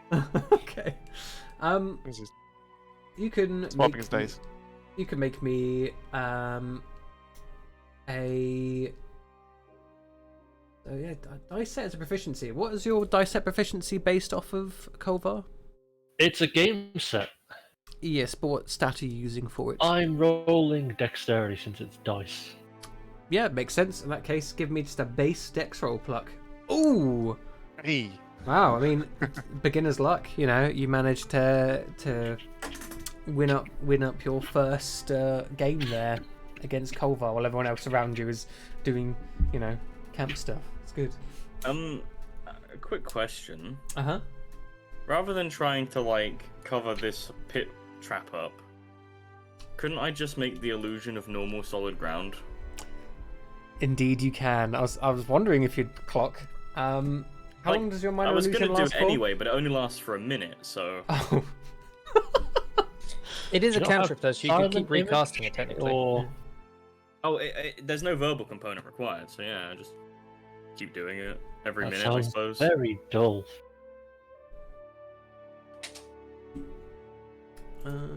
So I is can that just- is that where everyone's setting up their tents in those spots? Sure. Wait, where'd the hole go? Don't worry about it. I thought I'd do a bit of a better job doing camouflage. Hess is Hey, just like, weren't I you dug guys this hole. building a... What have you done with my hole that I dug? You filled it back in. Monster. But yes, I Spent so filled much it time back on in. that. I changed my mind. You see, it's just. I mean, by all means, walk along the ground if you're brave enough. Okay. This one was Ah! roleplay. you fall into the pit, Hestia, and have to drag yourself back out. Well done. This That's one's rope, right? that Yeah, that's is right. a set of rope with some bells on it. Yes. A classic Double check what setup. comes in a-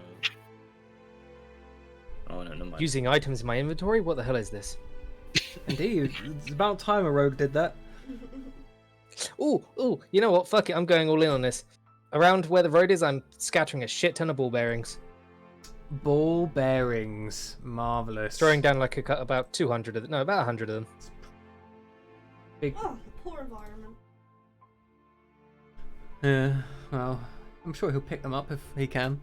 So, Maybe a few. Anyway, I mean, in character, we don't know the DM's just drawn a map, so I don't know why we're prepping. You know. are you guys? You guys are naturally taking watches. What watches are being taken? I'll take first again. I'll join you on first this time. No, no. I'm happy to go second again. I'll join you. And Right. the gamblers on the last. Second watch rolls by, and we have Hestia and Scott, or Sienna in Scott's form, sort of chilling. And But yeah. and you guys doing anything in particular on your watch? I think we'd just be chatting. When you pee, like, which form do you Any form I'm in. use? Is it more convenient to pee as a guy? So much easier. That is a good point. That is very true. Peeing on your female and camping, oh, it's so annoying. You gotta, like, Oh, it undress half definitely your body, is. it's- There's barely Oh. any way to not get it on your outfit. It's Yeah, horrible. Exactly, you know, and if you're on, like, concrete, you could splash on your shoes. Stone. Well, at least in your case, I you mean, could just the- light the- yourself on fire. The thing that happens often is that while I'm searching for a good spot that is covered well, I often do that as Diego anyway, so I'm already a guy. That helps. This must be so cool. Am I normal? As you guys are chatting about peeing and other such things, in the distance, you hear the sound of horns. And then, sort of interlaced with the sound of the horns, you hear the distant banging of drums and the sort of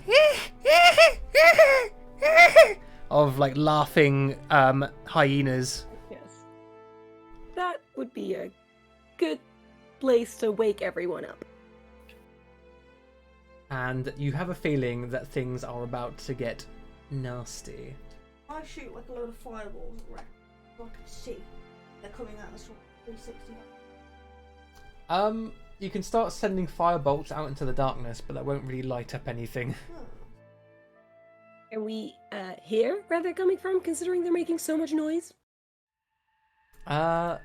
Yes, they do appear to be mostly coming by the road, but you do hear a few from other directions. I start waking up Pluck and Culver since they're next to me. Yeah. Hestia, are you going to wake up the other two? Yeah. Yeah. I suppose. Alright, well, in that case, all of you are awakened, and you actually have enough time to don any armor that you have and prepare, as it appears that your assailants are not making any attempt to hide their presence from you. Minor illusion, the pit trap, cast mage armor. Marvellous. Is there any other sort of Ooh. things that are being prepared before the battle? Molten armor. I can't see in the dark, so I'm going to cast light on something. Okay, so now the inside of the keep is well lit up, and you cover yourself in molten armor, Hestia. As soon as I... You go first. You go first. Let me finish. Sure. I was going to say, as soon as I see the first kobold, I'll be casting Bless on myself, on Badger, and on Sienna. When you see the first kobold, got it. Sorry, kobold? No. Hestia, No. are you No. casting molten armor at a first level or second? Uh, Because it gets obviously stronger with the second level slot.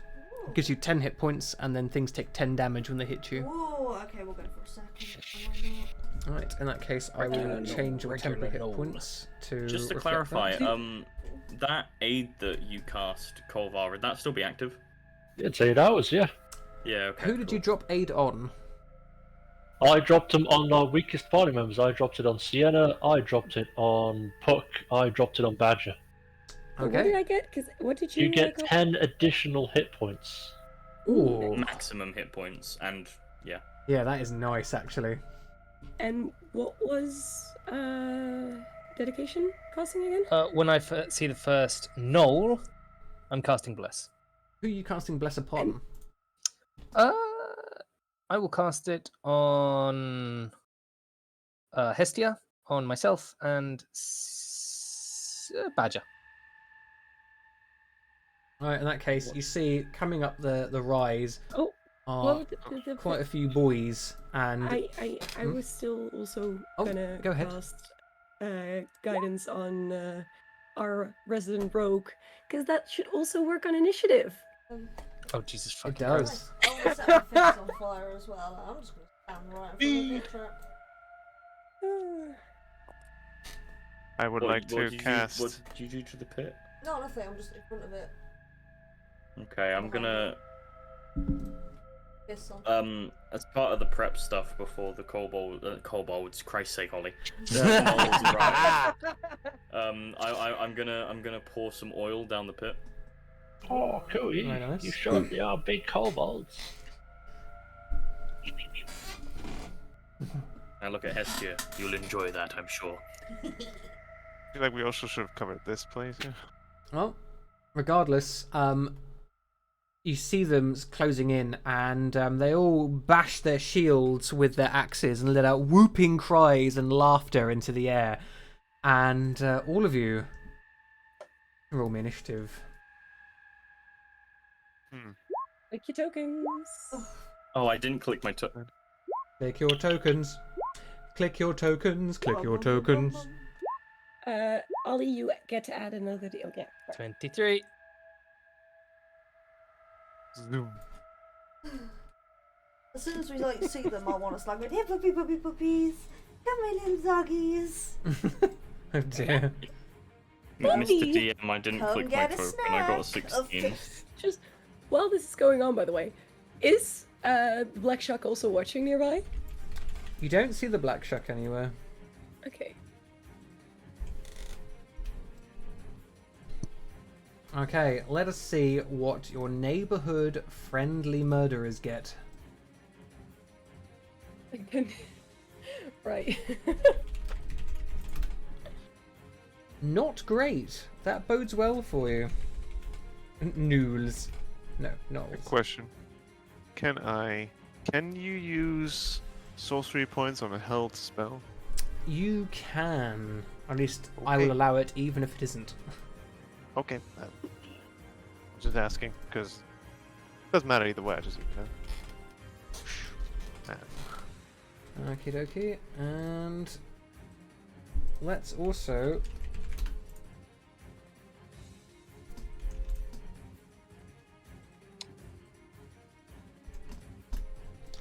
Alright, so going first then is dedication.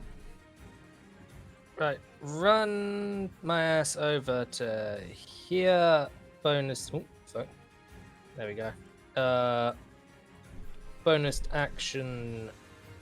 I can't really hide anywhere, so I will dash to the wall itself, Yeah. and I will hold my action. So if any gnolls come in range, I'm a stab 'em. Marvelous. Pluck.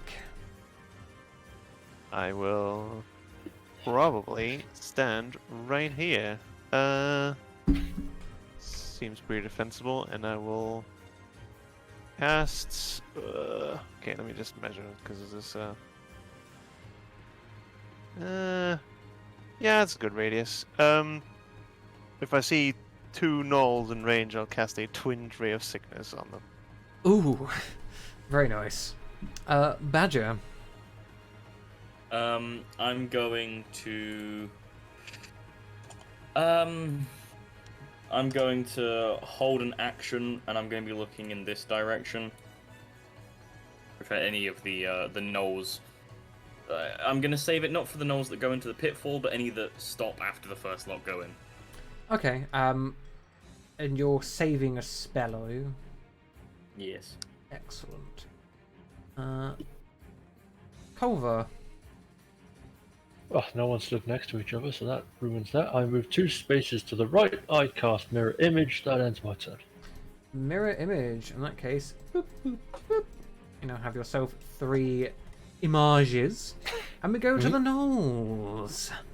The grassy Regular knolls. gnolls. Regular gnolls.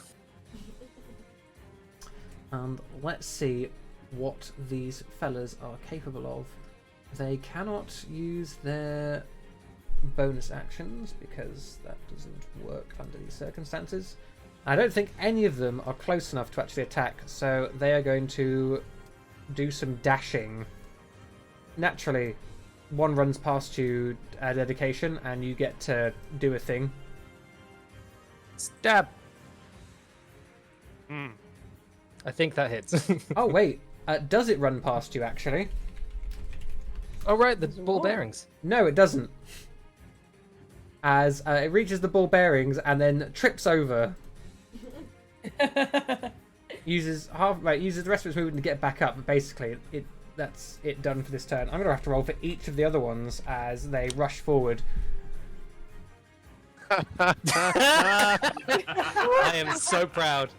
Your ball bearing trap is so effective that all of them sort of rush forward, slavering at the mouths, spit going everywhere as they're drooling over the thought of eating you, and they just all fall in a heap at these ball bearings, completely unable to navigate them, and they just like roll onto their backs and have let out sort of distressed cries as they then have to use the rest of their movement to get back up after being toppled. It means they literally get nothing this turn.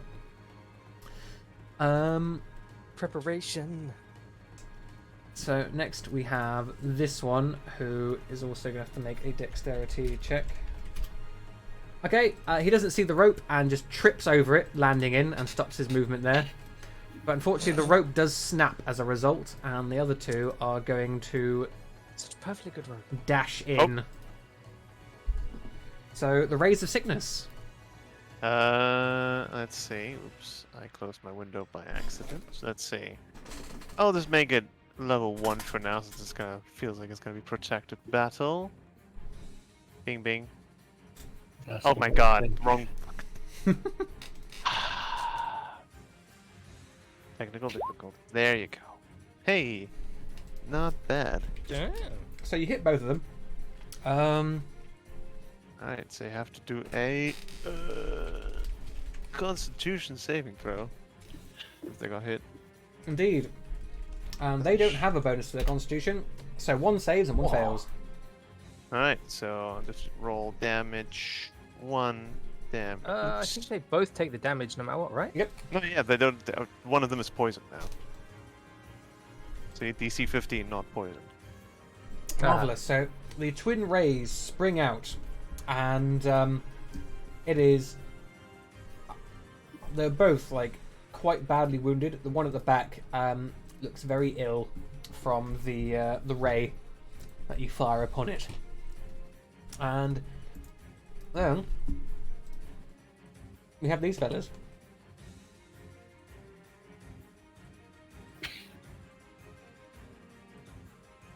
Who are going to run. Oh yeah. This one falls into the pit.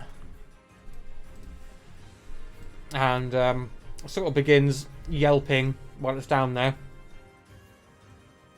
The next one is going to try and make a very simple save.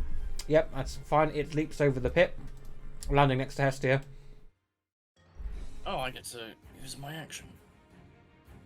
Aye. My action was going to be Sacred Flame. Oh, what a damage roll! Ooh, Hey, nice. That is awesome. Max damage.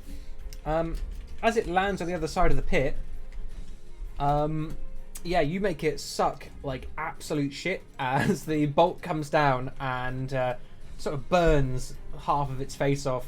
It sort of shrieks, and we go to Sienna. I first move a bit out of the way, and then I hit all of these Oh dear God. with a fairy fire.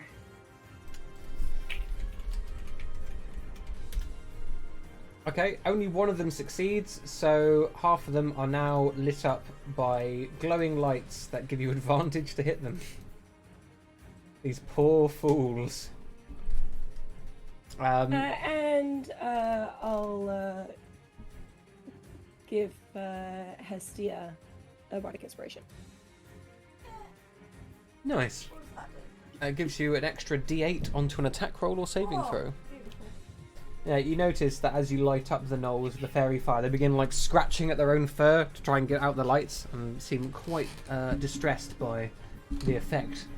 As we go to Hestia, I'm gonna punch this bitch right next to me. as it Remember, should you're be. blessed. You get to add a D4 onto all of your attacks. Well, Don't need it. yeah, you definitely hit. Yeah, you also added your fire fist, which is enough. You punch it after the sacred flame sort of burns it, and single punch, it goes down. One punch! And now the next turn. So all of these guys are standing up again, right? Give me just a moment. Oh. You know this is where the bad things happen. Oh no. Oh One yes, time. Battle was going too well. it sure was. I mean, it's going so well. Yeah. I like to think that sacred flame was just like a not kobold, bloody hell. A gnoll jumped over the pit and Badger went, ah! And accidentally sacred flamed it. I'm just so. Why I is like this suddenly it. boss music? As coming in off the side, you see a rather large knoll covered in sort of burning tattoos. It has at its side a three-headed flail ending each in a skull instead of a flail head. Foreshadowing from earlier, huh? So the flint, I assume. Hmm. Yay. Dedication. Yeah, you meant so. All of these guys over here have all stood up, right? Yes. Bastards. Oh well. Then I will move 5. Yeah, right there. I can actually stab him. Ah, fucking fly. You dance around the wall, do a stabbing. Stab. Does a 16 Yep, hit? it does. And with the sneak attack, you instantly drop the poor beast. Straight through the heart, guided by the fairy fire. It sort of lets out an odd sort of cackle as it falls, instead of a cry of pain, which is somewhat disturbing. And And with that, 10, 15, 20, 25, 30. Can't really do. I can't really hide anywhere here, can I? no. No. Bonus action. No, nothing. I'm just gonna stand here and wait. Can't Alright. really do much else. Pluck. All right. Gotta move over here. And okay, hold on. How many are there? Let me check. What was it again? How many? Oh, 6 creatures. You say? 1 second. This is a new spell. I'm very sorry. I'll do it as fast as I can. That's perfectly fine. Voltaire? Jesus, that's huge! You catch all of them. Alright. He's all like, alright, everybody. I think. Alright, all of you. Calm down. Everyone take it easy. Oh, slow. He's gonna cast slow on, like, everyone except the ones on the. Except these guys over here. So these fellas up here, basically. All of them. Because it's a 40-foot cube, isn't it? If I did I 6 measure this creatures of your correctly? choice. 40 Oh my cube? god. Yeah, it's just like all of them. I mean, 40-foot cube in diameter, not. Yeah, that radius. would be a 40-foot range. Cube would be like Oh. 40. Okay. 40. Never mind. Yeah. All 4 of them then, yeah. Marvelous. All 4 of those up there. In that case, their wisdom saves, not the best. If I'm perfectly honest with you. Alright, let me just. So we will simply see if any of them save. No. Oh no, 15. One of them, which is the one that's poisoned, funnily enough, is not slowed, but the rest of them are. Well, does he? Is the poison only disadvantage on attacks? It doesn't give disadvantage on saves, only attacks and ability checks. Ah, got it. Because if it gave disadvantage on saves, it'd give you disadvantage on saves to get rid of the poison, which would be horrid. Oh yeah. Yeah. Sorry. But 3 of them are completely slowed and are very much nerfed, and due to your Fey bloodline, you get a little extra speed. And you know what? We're actually Well, gonna change up the music a little bit because that one's a bit short. There you go. So one quick question: does this stack if I do it on several, or is it just for the most recent spell, basically? Or It's only for the highest most level? recent spell, and the temporary Okay, hit so- points wouldn't stack with what you've got already. Oh no, it's aid. It would stack. Yeah, Dear because God. it's the max spell. Yeah. So this is level. Is it level 3? Yep. Yeah. So I get 6 temporary hit points. Nice. 6 temporary hit points, and your speed increases by 10. Yep. That's why I managed to move that far, right? That's right. Yes. Alright, Badger then. Okay. I'm gonna move up here, and now I can see both of these boys. Mm-hmm. And burning hands.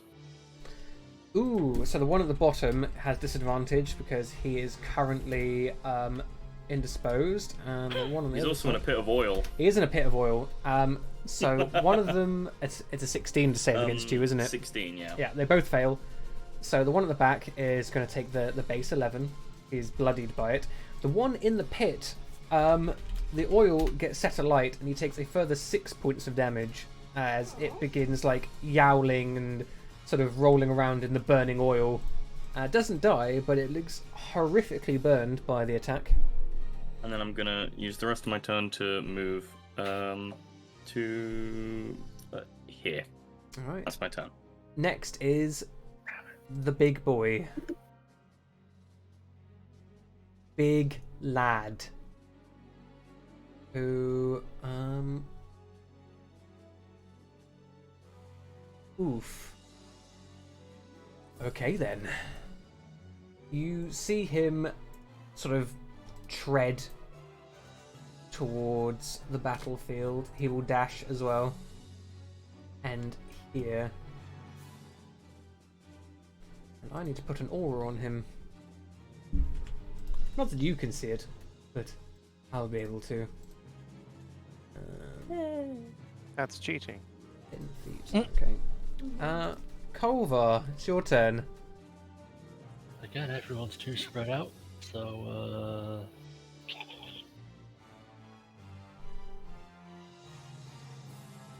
what to do? I'll I'm cast next. a twinned guiding bolt, I think.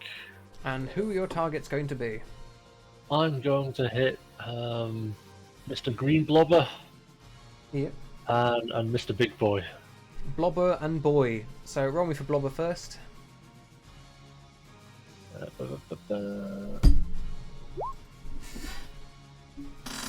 Believe we're a miss on Blob. It is indeed a miss on Blob, I'm afraid. And the Big Boy. Big lad is a hit. 12 Sadly, radiant not even the damage. -2 AC hits that, doesn't it?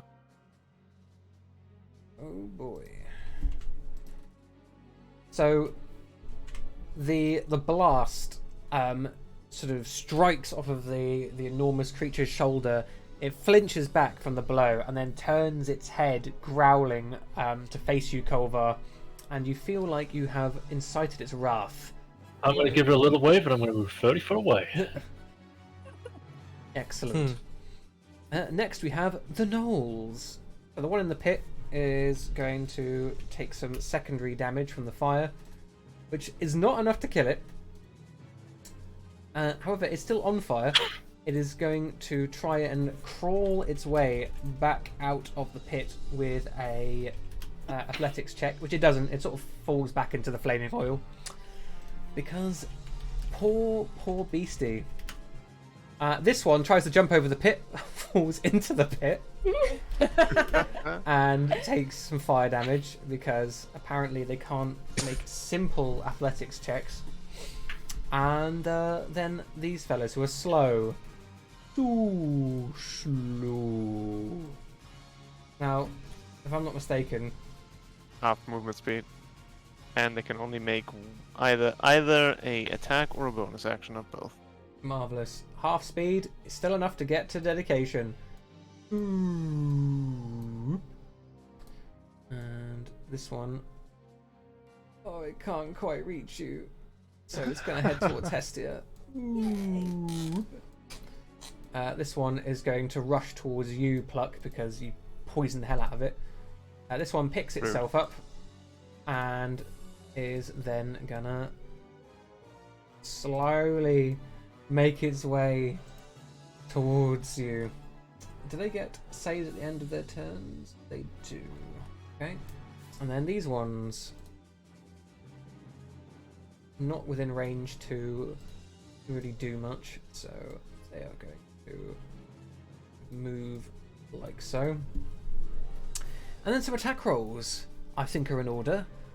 There's only 4 that can make attacks this turn. let's see how that goes. They're all going to bite because they want a PCR. So first of all, an attack with disadvantage on good old Pluck. Everyone loves Pluck, especially Knowles. And it's a good thing you have disadvantage. Then an attack on good old Diana. Nope. And then 2 attacks. 1 with disadvantage. Actually, haste doesn't give disadvantage, does it? How odd. So just 3 attacks even on. No. Slow says. Slow says you can make 1 attack. Can't make more than 1 melee attack per Yes, turn. but there are 3 boys. There's 3 around me. Oh, see, I'm sorry. Actually, those 2 dashed, being didn't silly. they? They did dash, so it's only the slow one that can actually get to hit you, which it doesn't. Aren't you feeling great right now? As we go to Sienna, Scott, Sienna, Diego. Oh. I said one of them, right? Yeah, it's Scott. Scott. I can hit right in the middle of that line, basically, Yeah. and make it a shatter without hitting anyone except those 3. That is true. More than in the way.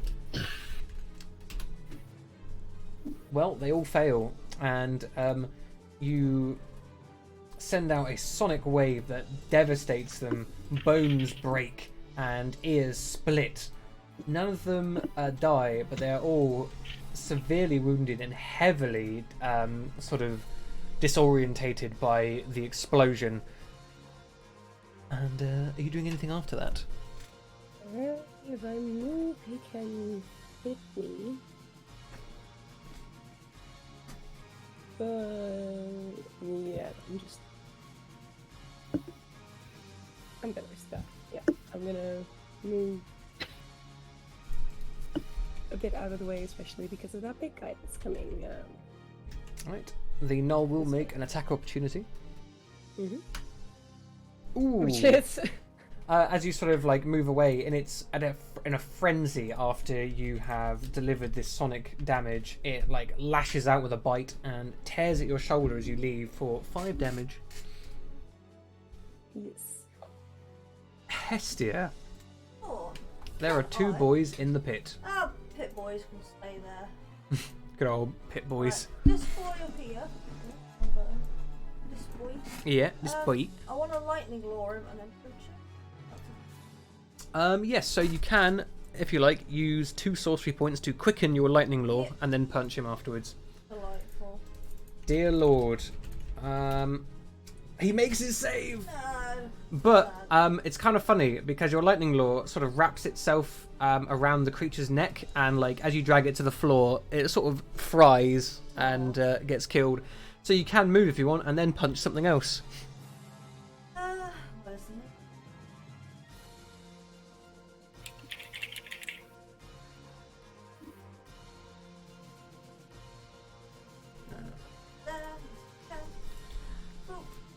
Match. Punch. You can do use have a bless. D4. Okay. How many d4, sorry? Just one. 1. And that gets you a hit. Roll that damage. And that takes that one out as well. Extra 1 You enemy. sort of like bring the one down with the reduced damage on the lightning lore, and the other one you run up and just poof, punch directly in the face, and it crumples beneath your might. Dedication. Okay, so first attack is going to be on the shiny boy to my right over here. The shiny on the right, aye. You have advantage. Yee. Get And him. advantage means sneak attack. Yay! Get him. Ah. 16 damage is not enough to drop it, but you severely wound it as you sort of flick at it with your rapier.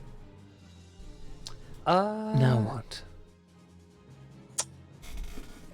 Well, bonus action disengage and 15, 20, 25, 30.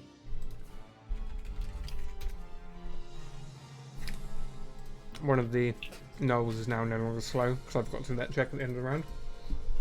But yes, you You dart away from the beasts after delivering your blow, and we go to Pluck. So only one of them is slowed now. Am I getting that right? Mm-hmm. Well, okay, just right now. Right, I'm gonna go up to the knoll and say, "Who's a good boy? Who's a good boy? You are. Yes, you are. Let me give you some pets. Here you go." Shocking grasp! You hit him. At first, the creature seems confused, like, "What?" And then you touch it, and the lightning goes through it. It sort of jolts and falls to its knees, and as you remove your hand, you're like, "Yeah, got him." And then it gets back up, still barely hanging on. It growls with a great and furious anger as it stares down at you, Pluck. Sorry. It doesn't get reactions because of shocking grasp. You bastard. Yeah, that's the. Badger. That's why I got it. Okay. I'm drawing a 30-foot cube. Mm-hmm. I know Hester's Does in the that. one on the line? Huh? Does the one on the line count as being in it? Yep. Cool. Which means you would hit Hestia as well. You might want to up it by one. Move Because then you it still slightly hit up. the one above her, but you don't hit Hestia herself. That's a good point. It depends on if she'd even get affected. But anyway, just in case, we'll do there instead. Yeah. Hypnotic pattern. Oh. These Oh my. Poor guys. They're getting constantly debuffed. Yeah, 3 'cause of them it says are each still creature. debuffed. 4 of them are still debuffed.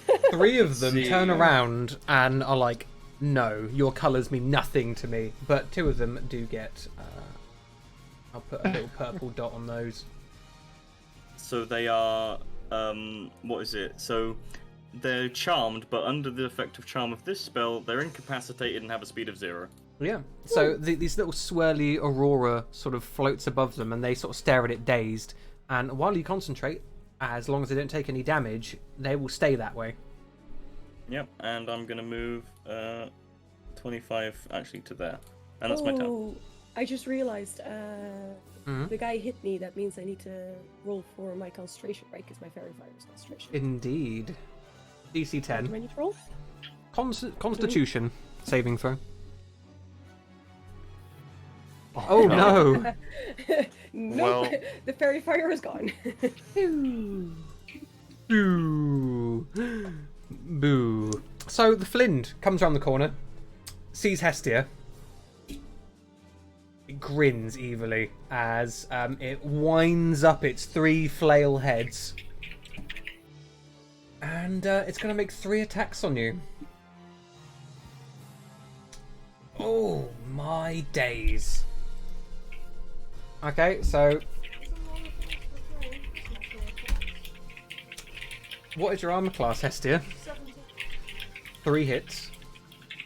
Can you make me a wisdom saving throw and a constitution saving throw, please?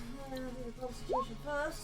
Oh, She does have the bardic inspiration, doesn't she? Bardic inspiration won't help Oh, with she the can't use it natural for anyone, so one. that should have been... Unless someone wants to grant her inspiration on the con save. Can I use cutting words still? Oh, 'Cause it cutting is a bit late, words. so I could see why you're not allowed Oh, anymore. no. You're allowed to use cutting words after you see the result of a roll. So if you want, you can try and lower one of its attack rolls. Yes. Then I Um, would like to do that. so I will tell you that the ones that are inciting saves are the 11 and the second 9. So you can choose which one of those you want to lower. second 9 has a the better second chance, I feel. nine. Yes. All right. So let's see it. Your cutting words. Roll me a d8. Come on. Oh, 2 is What just are my enough for it to rolls? miss. Ooh, nice. So you don't have to make the Constitution save anymore, Hestia, which is good because you would have been paralysed if you failed that. And unfortunately, the Wisdom save does still fail, unless you know what? You do have a D4 and a D8. It is possible you could make this. Roll me both of them, please.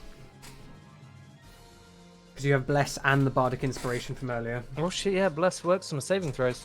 D4. So that's now a Oh. 13. Run with the D8. Can you get at least a 3? Hey! Okay, so you don't take the extra effects from the Flail of Madness or the Flail of Paralysis, but you are still going to take a shit ton of damage. Now, I'm going to roll these one at a time, because it's possible. Yep. Okay, so it takes 10 damage from hitting you the first time, and you have 3 of your molten armor left. Cool. The second hit is also going to take 10 damage, because you still have armor left, but this one is going to be a much bigger hit. So far that is an extra 33 damage from the Flail of Pain, as when it hits you, you feel all of your nerves like light up with some sort of horrid pain. Every single neuron just goes off as if you are burning in acid, and the last flail hit does 14. Not down though. You're not down, no. I got 5 hit points. Sort of waves its flails around. Hold up. Didn't Oh. one of them miss? The last one did miss. Take off that 14 at the end. Yeah. So you only take 40. Yay. 40. You know. So yes, hits you twice. Beef it up. You feel a lot of pain. The Flind laughs, although it took 20 damage from your molten armor, so who's laughing now? Culver. Ooh, I don't like the look of the stuff on the right, so let's kill the stuff on the left. Let's deal with the lesser problem, yes. Deal with the way of blocking this kid. So on Mr. Man at the top, you can have a Toll of the Dead. A Tool of the Dead. Dear Lord, if it fails this save, it's going to take 22 damage. It takes 22 damage, and it only had 1 hit point left, so that is overkill. You sort of toll the dead, and you see that the Knoll's head, it raises its ears, prick up as it hears the bell ringing, and then its head just explodes. It's like, Buoyed by success, I'll make a nice downward cutting gesture at the second Knoll, and Spiritual Weapon. hey, very nice, that's a hit. The spectral sword appears and cuts a deep wound in the poor creature's burning hide, which, at the start of its turn, is still inside a pit of burning oil. And just like the last one, it manages to hold on with just a sliver, as it is going to try and pick itself out of this horrific predicament it has found itself in. Go on, lad. He does it! He pulls himself out, and he's going to bite you. He misses. He's useless. Oh, Can't do shit. And these two down the bottom, I didn't move them last turn, did I? Oops. Oh. In that case, I will move them retroactively. Go on, lads. They were like, a wall, what now? Oh well, guess I'll die. Yes, AI, sort of video game pathfinding these two. So they run up here, they run up there last turn. And now, all the Knolls. He's coming for you, Squid. He's gonna dash as well. Actually, he's gonna use his action to dash. You can certainly try. He's coming at you. It's like he's running through mud. Those two can't do anything, so this one is going to run over to. Actually, you know what? This one is gonna make better use of its movement, and it. Yes. Hestia, are you going to make an attack opportunity as it runs past you? Of course. it takes this route, it doesn't even provoke one. Oh. Shit. How many Yikes. fire fists? 2. So with the we didn't even do that because with the crit rule, extra dice are always maximized. So that is 15, 17 plus 4, 21 damage. As it tries to run past you, you just clothesline it. Like a fiery clothesline. It just eats shit and goes into the dirt. And this one is going to dash over here, leave the others over there. This one is going to come around here, and this one's going to come here. So, the 3 Knolls surrounding Hestia. Nom nom nom nom nom. 1 hit. Doing 7 damage. Over that. And then they are going to take advantage of the Flynn's Aura of Bloodthirst trait and make a bite as a bonus action. Uh-oh. Nom nom nom nom nom! No! The crit! Does anyone have an inspiration to re-roll that crit? I do. Are you going to use an inspiration to reroll that crit? Yes. In that case, it turns into a miss. Ooh. You see it's about to go nom on Hestia's neck, and you're like, bad dog! And somehow that snaps it out of its bloodlust. Oh! No, that one's already attacked. Those have attacked. In that case, we go to Sienna. Right. There was one next to me, right? That hadn't attacked? It has a dash. Ah, okay. It had to dash. Yes. Oh. It's a lot of things surrounding Hestia, so at least let's try to get this one away from her with a dissonant whispers. A whisper of the most dissonant nature. Yeah. Fail with its save. Which one were you going to move, sorry? The big one. Oh, big lad. Yes. His save might be a little different. No. Oh, it actually is. He gets a +5 on wisdom saves, which wouldn't have changed a damn thing. So not only does he take 12 damage, he's also going to have to move away from you.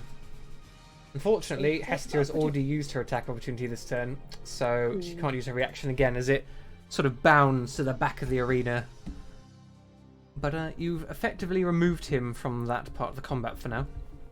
As we go to Hestia, you are surrounded by a bunch of bad boys, and you've used up your bardic inspiration, unfortunately, so I'm going to mark that off. Do I have anything big Let's see. You could. So the way sort of these kinds of areas work. Actually, no. You could Dragon's Breath, but you'd only be able to hit 2 of them unless you took an attack opportunity. At which point you could get into position to hit all 3. Yep. Cool. Where do I need to move? Over here. Basically, yeah. If you move there, well, ideally, you would move here, because then you only take 1 attack opportunity and then still hit them all. Cool. So let's see. Please live. Oh, okay, yeah, it misses. Roll me that Dragon's Breath then, as you sort of breathe in a deep breath and just big old gush. Oh dear lord. Well, they all fail, Yay. and 2 of them instantly get incinerated by your fire. The last one, still standing, but heavily wounded. Good. And that was what? You were here. You've used 10 feet of your movement. You still have 20 left if you want to move somewhere else. I'll get another attack. As long as if you stay within 5 feet of him, Yeah, you... I'm gonna move. Alright, dedication then. First gonna try and stab a git. Stab a git. You stab a git. That's better. And that is another one shot. 5, 10, 15. Bonus action stab. And- yeah, bonus action stab. An easy hit. Let's see that damage. It shouldn't be the sneak. Just the But, one piercing damage. I will re-roll that with my piercer feat. Oh yeah, piercer feat. That's better. Oh, you actually do exactly enough damage to drop it in that case. Hey! As you stab one and you sort of dance over to Hestia and you're like, aha, stab. I will move to here, and that will be my turn. Alright. That's because that was 5, 10, 15, 20. That's 30 indeed. Pluck. Alright, that big guy looks like he can do some damage, so he's gonna be like, gonna use a trick one of the village elders used on me when I was trying to get away from her. Stop! Stop it! Ooh. Now, let's see. It is a humanoid, so it can be affected by this. I was about to ask. Let's see how good it is That- with its My saves. trust has been broken now. Ooh, Oh no! You try and hold it in place, but the sheer rage and bloodlust the beast feels shakes off the enchantment, and it wholeheartedly just breaks out. Alright, one question. Mhm. If the spell fails, do I break concentration on this spell automatically? Yes. Okay, so even if the spell does not succeed, my slow The goes simple away. casting of it Got it. would break the concentration, yes. Okay, so he's no longer slow, unfortunately. He is no Oh, longer a curses. snail. Well, I'm gonna move a little bit to the side, and that's me. Badger. Dang. Right, yes. Well, I see that you're really trying hard to, trudge through that mud, old pal. Are you finding it difficult, yes? Right, I thought you'd say that. Well, how about some acid in the face? How about no? Oh, you used your inspiration. You hit him then. Roll that damage. All that talk. Oh, and with the higher level cast, that's exactly enough to take it out. The ball of acid sort of flings from your hand and rolls against the creature's face until there's not really any skin or muscle left, and it just collapses back in a smouldering heap. That was quite enjoyable. No, it wasn't. No. Fun? What is and fun? Then I will move here, Alright. and that is my turn. Flind boy steps up to you. Discovery? What am I talking about? Dedication. And That's her twin sister. it roars. 2 hits. Can you make me a wisdom save and a constitution save as you're hit by both of those heads? I wanna use cutting words on one of them. Go ahead. Don't think you can actually I prevent this. I'm not That's- saying a word. Probably. Oh, it's +9. I mean, your mean, your you AC give is it- pretty high, right? I don't How know. are those rolls? I want to see what the whether we're getting a cutting words. Unfortunately, that is not enough to lower it to 19, but it was possible, I think. No. No. With an No. 8, yeah, 27 With an eight, minus that would've- 8 is 19, right? Yeah. That would have been meet beats it. So it's equal. Yeah. Unfortunately. Beating the meat as always. Indeed. Unfortunately, dedication. Those are both failures. Oh, really? Fuck it. in Allow that me case- to say inspiration on wisdom save. Oh, thank you. Okay. I was about to use mine, but sure. Thank you. All right, so you do not go mad. However, the second flail head does still affect you, as you're going to take some damage. Do you have bless? I Like- do. Yes. Oh, did you give it to yourself? I did bless Oh. myself. Okay, so the first save succeeds.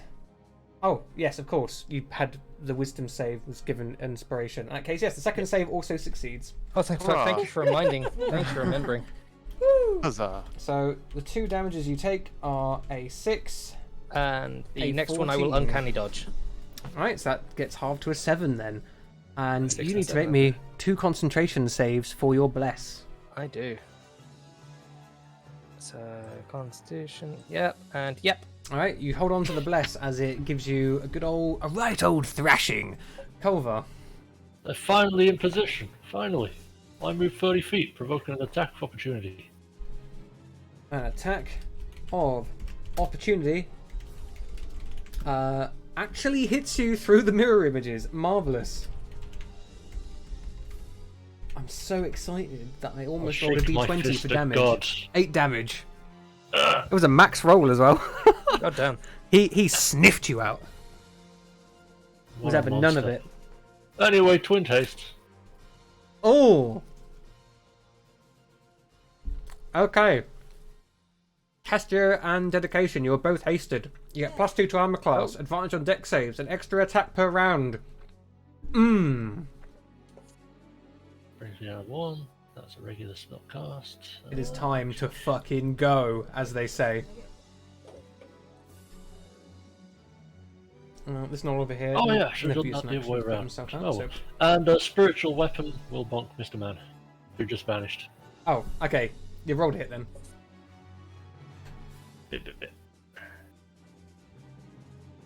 Roll to hit. You hit him and take his last HP. So he's dead. And that's what's up. Both of these gnolls are still hypnotically patterned, so they do nothing. Sienna. Do they get saving roll throws at the end of the turn or not? Nope. As long as a squid is concentrating, they can't do anything.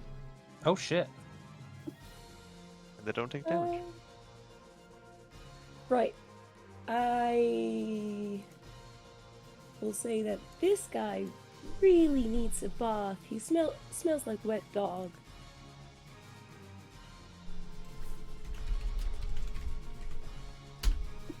How dare you?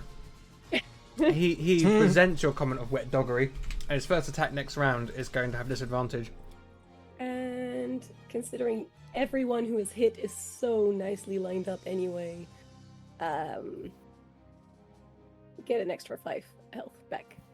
Hey. Mass healing word. Hestia, you feel so fast. Are you going to use a bonus action to make this creature your hexblade target? Yes, well, I was just gonna guess. I mean, with your haste, you do get an extra attack, so you could just start doing many punch. Cool. But don't really want to hit again. That is true. So, magic missile. 11 damage. Right. With the extra attack, can I do this as well? The attack action can only be used to make a attack with a weapon. So you're running up and you're punching it, or you're staying there. Okay, I'm running up. Explode through. Oh! Yeah. So you do max. Actually, it's 18 max damage with the punch, I think. Oh no, not quite. So 18, 19, and then of course the extra 4, making that 23 points of damage. Dear Lord, your crits today. As I roll low on everything else. you sort of throw out a clutch of magic missiles, you run up to it and smack it upside the head with your flaming fist. And we go to dedication as it's still reeling from that attack. Right. Okay, in that case, I'm going to move a little bit over here so I'm no longer adjacent to anyone. And I'm going to try and stab. No. Even with D4, I presume? D4. No. Also no. You have another Then chance. I have another chance. Hey, Oh, that's better. that gets your sneak attack. Even if it doesn't have the extra damage from the salve. It's only one. That's not too bad. And then... No. I just Okay. realized that my vicious mockery actually does another D4. Well, roll me another d4 then. Of course, you're a 5th level bard now. I keep forgetting. I also. Oh wow. Every little I also helps. forgot the last session. Well, Updated. Pluck, it's your turn as you see that your party members are surrounding the Flynn and trying to beat the ever-living shit out of it. So, seeing that, for some reason, this creature is surprisingly resilient to a whole person, is like, all right, fine, and don't stand still. Uh-oh. Just get. Oh, that's the wrong. I do it again. Take this, but just. And a very easy hit as an arc of lightning connects the two of you and you channel that energy. Roll me some damage. Let's see, what am I have to check my spell slots real quick. Yeah, I'll cast it level 2. Let's go. 2d12. Oh.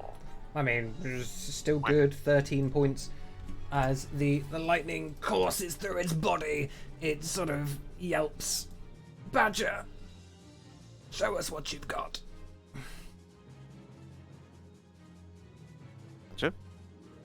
Sorry about that. Badger? Hello, I forgot Banjo. I was muted, as it were. Doing a perseverance on us.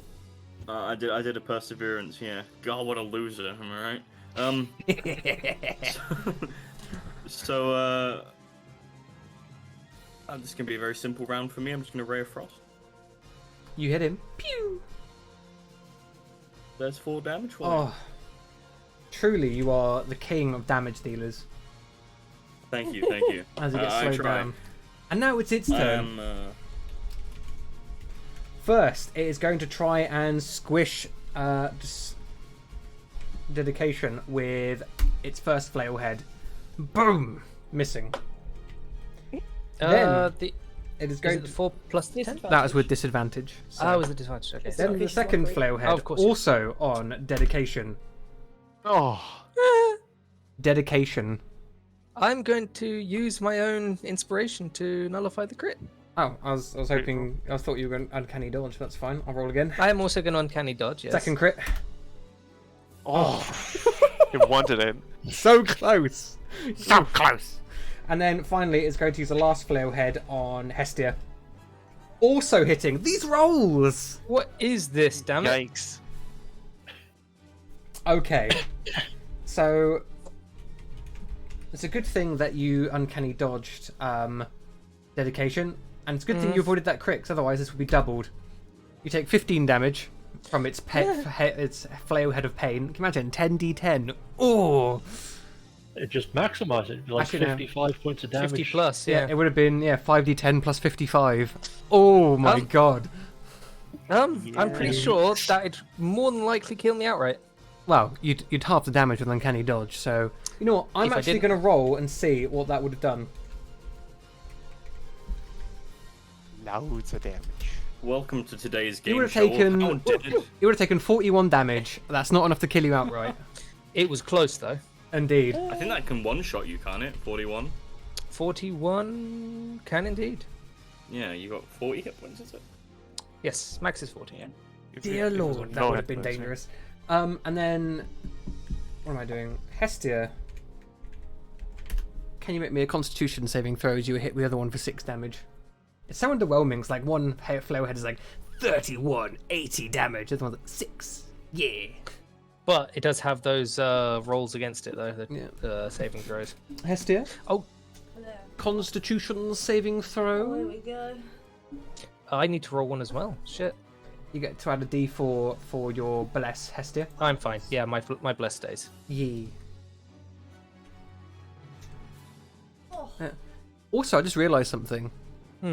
Bless gives you a d4 on saving throws. That means you can use Bless to continue concentrating on Bless. Oh my god, you can. Holy shit. Is that? Yeah, technically. the combo is real, Culver. So, Hestia, you are not paralysed by the flail head. This Bless has come and clutched this fight. Seriously, I am so glad I chose this fucking thing. Only paralyze. Oh, terrible. Bonus action, I move the spiritual weapon 5, 10, 15, 20 feet. And then at third level, I cast a twinned healing word on our front fighters. You are the ultimate support. The pillar of these warriors. And see that healing. Well, 9 is better than nothing. Bloody useful, believe me. Hestia is currently not with us, but I will update the hit points.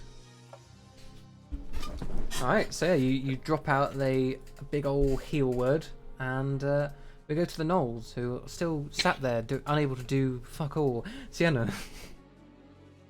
I keep forgetting that my turn comes up quicker because they don't do anything. Hmm.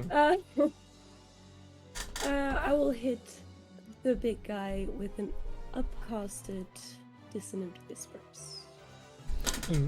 Ooh.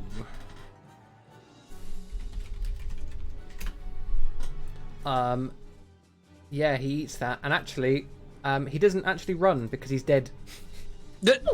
Nice. What do you whisper into his head as he dies? Bad dog. He's like sitting there for a moment, and suddenly, "Blah, blah," like in his head, and he just dies. And you know what? These two, you just finish them off at your leisure because there's nothing they can do. Combat over. It's like fish in a barrel. Like Knowles and Aurora Borealis. Right, you see, Colvar, that's how you go fishing, you see, yes. You pick the easy targets first. I hate to be a stickler, but I don't see you wielding a rod or any bait. I pull out the immovable rod. I am now. It's over. I put it away. So yeah, the stinking corpses of the gnolls lie about. Otherwise, you are safe and sound. Don't suppose Do they the have anything corpses on have. them? Literally what I was about to ask. Don't have any what? Sorry. Do they have anything shiny on them? They got a giant flail head if you want to pick that up. There is a giant 3-headed flail that's far too big for any of you to wield, but you could take it back to town and probably do something with it. As for shinies, they have a few shinies. Between them, they have 125 gold pieces. Which is how much divided? Divided by 6? That would be 20 gold and say like 8 silver each. Eh. Yeah. Silver. Silver. No. I'll take the 20 gold. Keep your filthy silver. I don't want Okay. your taxation. I have to give... Back home, I have to give the taxman my silver every week. Blast him. Maybe I will. No. Hmm. No. Yeah, I'll grab the flail and. How heavy is it? The actual heads themselves are made out of skulls, but the main body of it is like wrought iron. It's pretty fucking heavy. Maybe not something we can carry with us then. One of the stronger members of the party probably could, if there was one. I was gonna say. The closest thing you've got is Scott. What we're trying to do? Lift up the flail that the gnoll was using. The strongest member of the party in terms of physical strength is Scott. Would it go into my bag of holding? Oh, you have a bag of holding. Yeah, you can put it in there. Oh, there we are then. This is where I'd have my strength character. If I had one! I look more intimidating than they am. Yeah, the fact. Yeah. Goliath with 14 strength. This is the party that doesn't lift. Doth thou even hoist? Nay. Well, you see, to show off with your hoisting skills is to be compensating for other places you're lacking. Where do you lift the library? He lifts knowledge, yo. Thou Knowledge. hast skipped the day of the calves. My bicep curl is lifting the knowledge from the book into my brain. All right, everybody. I'm sorry, I didn't quite catch that. Chicken into my mouth. Oh, chick in, right? Yes. Yes, I heard that. Meat into face. Right, Meat in right? Yes. Speaking of how- meat, I'm going to put these knolls into the pit, and then bury the pit so the smell goes away. Okay, you quite easily move all of the corpses into the pit and cover it over. And the rest of the evening, funnily enough, there are 3 more encounters. No, you get a nice sleep. All good. You roll 3 nat 20s. And the next morning, the sun rises and you are clear to continue your journey. Let's Into use taxation. that action to speed it up this day a little bit.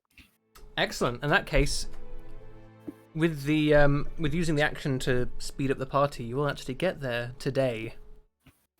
Woo!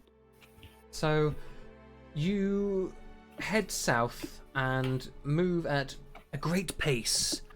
You sort of push the team onwards and have everyone sort of more like jogging, really, a light jog than a walk. And soon the sort of bottom of the mountains, the very base, begins to approach. And sure enough, let's go over to the map. as you have covered a great deal of ground today.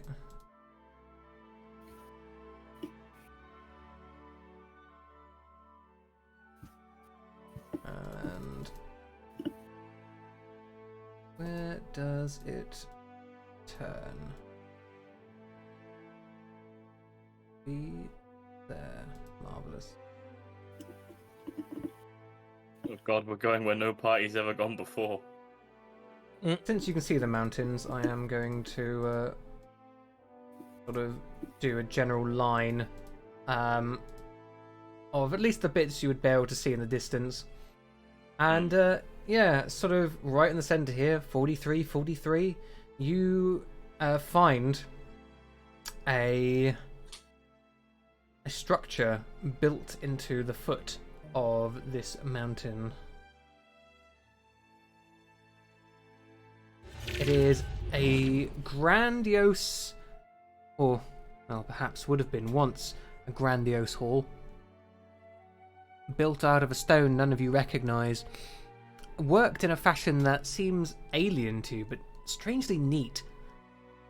And smooth steps lead up to a pair of double doors, one of which is currently ajar.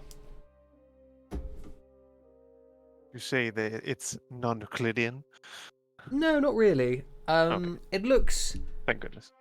You've seen like the stocky work of the dwarves and the slender sort of overtures of the elves with their sort of philosophies on design. This seems almost too perfect. Did we Every end up getting... line is Sorry. just right. Sorry, what were you going to say? Did we end up, like, finishing our rest and getting spell slots back? Yes. Okay. Do I see the black shuck? As you look up into the mountains, you do see, off in the distance, a great black hound staring at you. Up in the distance, is that actually really far, or It's approachable? a few miles away up the mountain, just watching That's you. not approachable. Okay. I just wave Oh at him. no, and it's actually pretty close by, but it's wearing headphones, so not that approachable really. Clearly, yeah. I'll just wave at it. It's fine. As you wave at it, it sort of turns and sort of saunters out of sight, and before you lies a dark and dusty place. What do? I'm assuming you can't. Rolling some sort of religion check or something would not do anything since it's so alien. You could roll a very difficult history check. About that. Nah. Not proficient in any way. I'm not proficient in it, but it's got a +5. Damn it. Sorry, what are we? Right. So let's investigate the entrance. Let's have a look. Anything fishy by the entrance? I mean, the entrance looks pretty clean, which is an odd thing. You don't see any dust. No footsteps either? No, there are steps going up to the doorway, but it seems almost immaculately clean. Oh well, looks like no one came here for a while, so no traps, I'm assuming. Let's go. So Pluck starts walking slowly inside. Fine. Carry on. Slowly. Slowly, he's still wary. Can someone also check for like traps?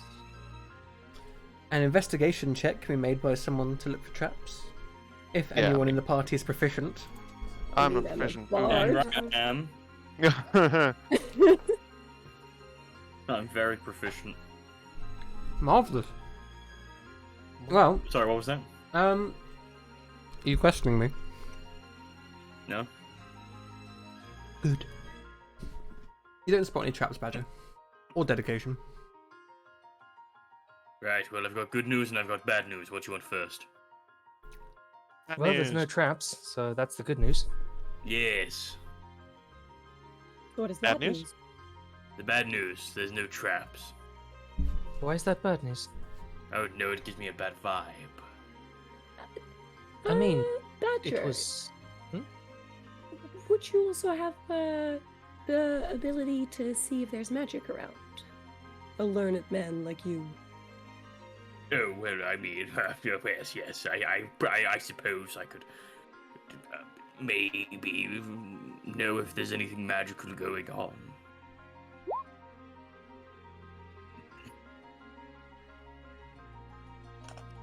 There is great magic here. And with your Arcana check, you can actually tell that all this architecture must have been designed by magic, because it's too perfect for mortal hands. I will say that word for word. Yes, you see, must have been magic. I doubt anyone who, I mean, I wouldn't see you making something this good, or me. It's like yes. none of you really know much about architecture, but just looking at it, you can see there's a sense of like uncanniness about it that's just too good. You can't put your finger on it. If we step inside, the floor will be perfectly smooth. Mm-hmm. Oh, we're stepping inside? Excellent, excellent. I'll go in. Yep. Well, So I've already gone in. what were you going to say, Pluck? I would basically, I as a player saying that basically it looks like it wasn't made by tools. Essentially, it looks like it doesn't make sense to like. What kind of tool would make a stone Yeah. this It's like when you're watching a glossy and movie nice. and you get like Yeah. that sense of uncanny valley when you see Yeah. something that looks a little too unreal.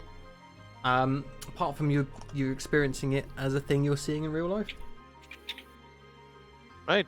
Well, you're just trucking along then. I guess. What happens? Is it dark? Or I'm assuming so. As a lot of you step inside, little crystals up in the ceiling begin to glow with a soft light and illuminate the chamber, which is a long sort of checkered tile corridor with sort of plinths and pillars all along it. Each of the plinths has a little figure or figurine of something, and there are 8 in total. Do we know what they've Investigate. seen? Hmm? Sorry, I was saying, do we know what the figures show? Sorry, there are 9 figurines. Mm. You've never seen these things before, but they appear to be little figures of what look like what you'd expect a machine to look like if it took a humanoid form. Those of you which are more arcane inclined would recognise these as, well, they look like golems, basically, but they all have like different looks to them. Ooh. All Plug right. looks around and sees he can find the one that a long time ago. I'm assuming none of us missed the gigantic robot trudging along the countryside Oh, before yes. the big battle. Those of you who were about before the battle with the Pale King, which I think might only be you, Pluck, would Really? recognise that one of these figurines does look exactly like Asgard. It is a sort of a heavy-set, squat-looking figure with 2 horns coming off of its head. It's the same brown colour, and it still has the same sort of glass-looking domes on the backs of its hands, and the same markings, jagged markings across its centre as well. It's almost Ooh. exactly alike. Pluck is just going to be sort of fixated on that one. He points to and says to the party, "Hey guys, this thing is like an exact replica of like a huge robot that was like stomping around before the whole orb thing happened. Massive thing, colossal. But apparently, that's the thing." And the player's like, "No, Mhm. yeah. How Is the that players what- have knowledge of I'll- this?" I'll put down the one that I was holding and look at the one that Puck pointed out. Yeah, it's a brown figurine of a horn-headed golem that looks like it's made entirely of heavy stone, with those Yeah, big I- baubles on the backs of its hands. I remember seeing this only from the back, though. Is that what it looks like from the front? Pluck Oh, is yes, of intrigued and would like course. to take a mental note of all of this. That is all all. the That is figurines. true, Kolvar. As part of the Theodane forces, you would have also seen Asgard. Not from the front, though. That's soldiering areas. Yeah, there's these 9 little figurines, each of these different golems, and a set of large doors at the back of the room. Are the rest of you doing anything with these little figures? So you're telling me that you've seen a massive, giant form of this same sculpture? Bless you. What did it do? Oh, it was great. I'm pretty sure. I think it looked like it was like protecting the others. I didn't see it. I didn't want to get too close, but it looked like it made some Right. sort of barrier thing. Guess it was holding back its true potential. I mean, I'm sure it could have like just squashed the enemy forces, right? Huh? Right, yes. Wonderful. And, well, you've been wonderful help with information. I Well, mean, actually, you had the notes from Kirak's college, didn't you? I did. There would have been notes about this, right? Yes. Yeah, In that case, so- you know that Asgard is one of 9 ancient devices made by a civilization from the past, and it had a hatred of violence, and so used its powers only to protect things. It could create powerful barriers that were considered impenetrable. It was last seen Fascinating. marching out to battle and disappeared along with everyone else when the bubble came down. hold on, well, I'm it's just it's going inside to- the bubble now. That is what Nothing is is just going to be inside the bubble. assumed. Right. Look, from the research I've gathered, the bubble, as we're calling it now, is just a ginormous form of a sphere of annihilation.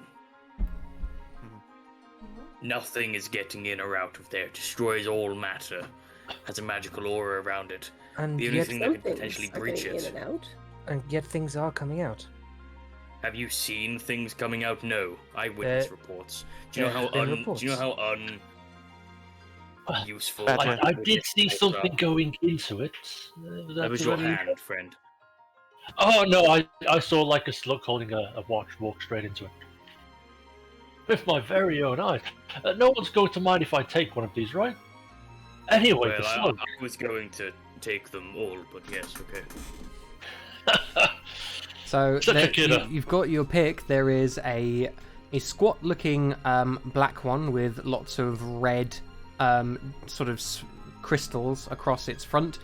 There is a rather sort of elongated one with 2 enormous front hands and huge sort of. It's got a pair of cannons sticking out of its shoulders. You see, of course, Asgard with his lovely little horned helmet. You see a sort of rounded looking one that has a body a bit like an armadillo, with enormous sort of front facing red claws and a sort of chitinous sort of insect style head. There's one which is literally a centaur if the bottom half of it was a chariot and not a horse, and both of its arms end in lances.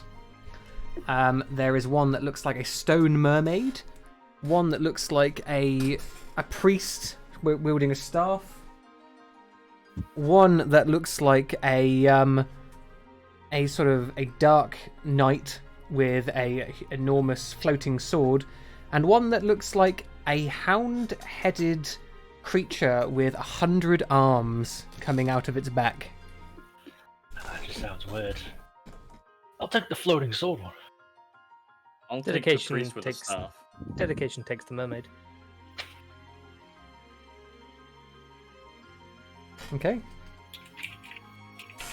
Well, I'm guessing Badger takes the rest then, because Plug will probably take the one with the cannons. He gets Oh, like yeah. an uncanny vibe from it. Any that aren't being taken, Badger's shoving in that pack. Now, what would we call this? An action figure or a figurine? They don't really have much in the way of articulation. They're A more like figurine. display pieces. Well, does anything happen when we take them? Yes. From behind you, you hear. Pluck puts the figurine back immediately. You all With turn hands on around, his head. and you see a stately-looking creature in a long, sort of blue and gold robe. It has the head of a tiger, and something else you notice is that its palms are backwards. It sort of crosses its arms as it looks at you. What exactly do you think you are doing? Oh, sorry. We didn't think these belonged to anyone anymore since it looked like it's all Well, abandoned. don't say sorry implies you've done something wrong. We're merely Exactly. researchers. We found things to research. We were going to research them. No kind of malicious intent, just simple knowledge seekers. And where, pray tell, were you going to take those statuettes that you now hold, gnome? Well, I was going to take them with me to a research base I know of and do some research, and then when I had done with them, bring them back. It sort of squints its eyes for a moment. This is acceptable. So Excuse I'm me. free to them? What? No, simply we were sent here by another thing that we're here for is we were sent here by an angel called Faith. That name means nothing to me. Ah, Who might you be? Do you live here? I am the curator. I was left here by my masters to guard this place and be something of a caretaker, cleaner, and general guide throughout these halls. What is this place? It is a hall of wonders left by my masters. They knew that they had not long in this world and left this effigy behind as a monument to their greatness. What was so great about them? The forefront of magical technology and discovery. Sort of gestures at the statuette you're holding. These very golems were made by their hands. Did they make a food machine? No, but he smiles. You share something in common with them, Genasi. Oh? It is by their hand that your kind were created in the first place. Oh, that's cool. Who were your masters? He pauses for a moment. Instead of simply telling you, why don't I show you? Would you like a tour? Ooh. Will there be snacks? Good. I'm afraid there is My not lord. much in the way of eating around here, but maybe you will find a rat or something. It could be grilled or something. Either way, You Mr. only Curator. think of food. No. Think of alcohol. either way, we would greatly appreciate a tour. Okay. In that case, Shoving he the sculptures in my bag. takes you to a hall where you see a great desert, and as he's explaining, like the diorama changes before your very eyes. He explains that an ancient civilization, now long dead, essentially grew to power by studying the essence of the weave, that which makes up all of magic. No spell is capable of being cast without the weave, and the weave itself permeates through all things. There is sort of, you see the diorama changes to sort of build itself up, and a grand city rises up out of the sand with great arching rings of gold, portals, and other magical sort of minutiae, including, you see, floating platforms with cities upon them. But as with all things, it was not meant to last. A great war came upon them. They travelled the plains and drew the attention of beings from other realms.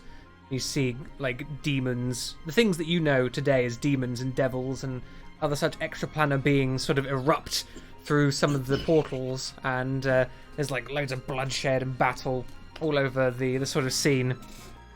Eventually, with the help of their creations, you see as like a little Asgard sort of piece comes up around the diorama. The enemy was defeated, but so were my masters. A stalemate that ended up wiping out all. Unfortunately for them, their enemies were infinite.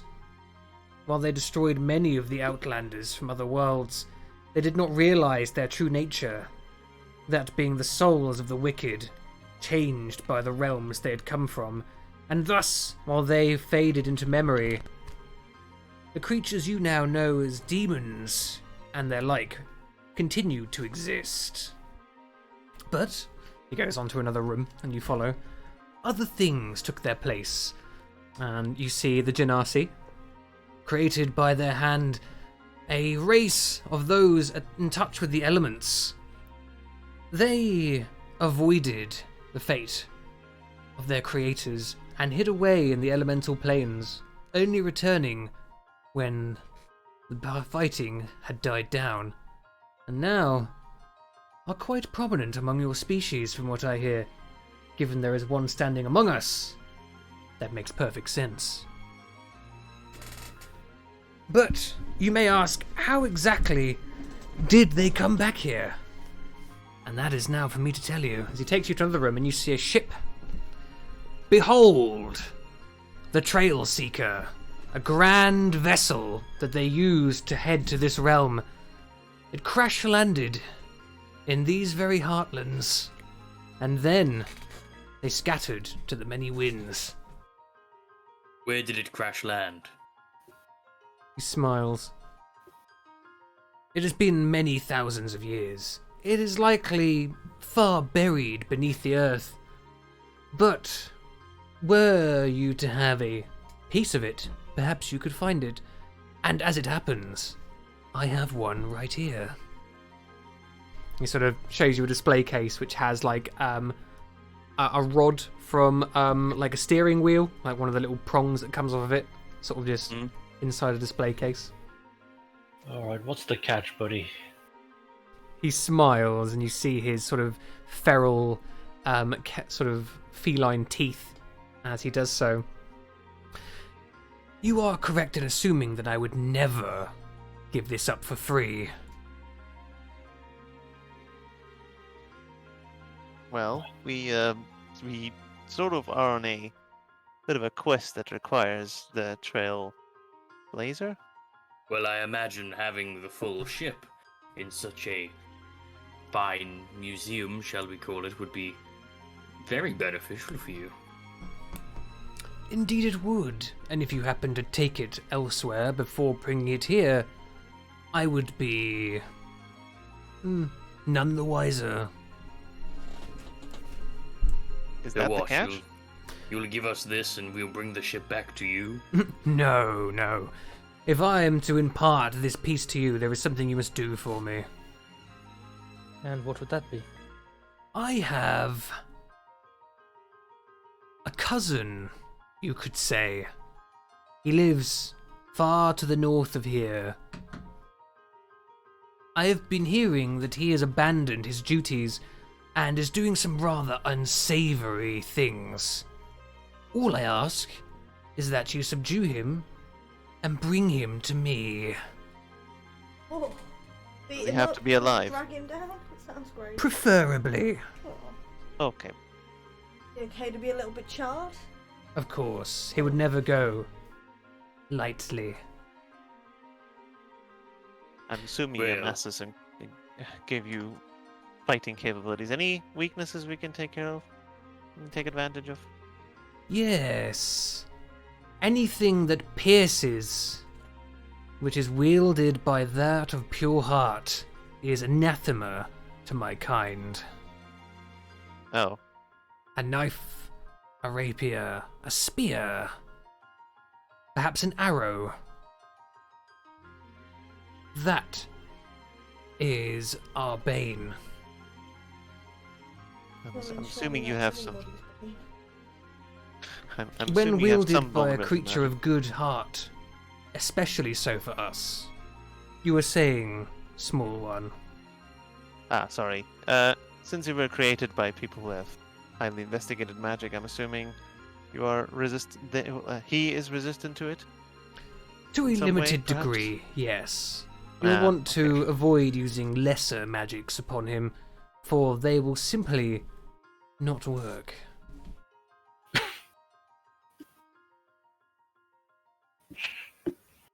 How pure of heart are we talking here? Do you have a measure? You would not measure up. What about me?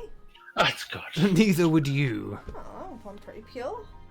I'm not even going to ask. I'm a virgin. How about her? Points of dedication. He's got a rapier. He looks at the tiefling. Yes, she would do. Oh, look at that.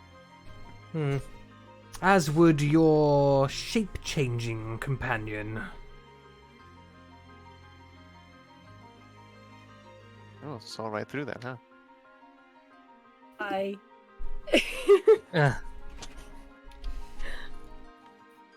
What? Her? A shape changer? Never would have guessed. You will Even agree to do better this for me because then? you refer to me as her when I'm Scott right now. So. Oh.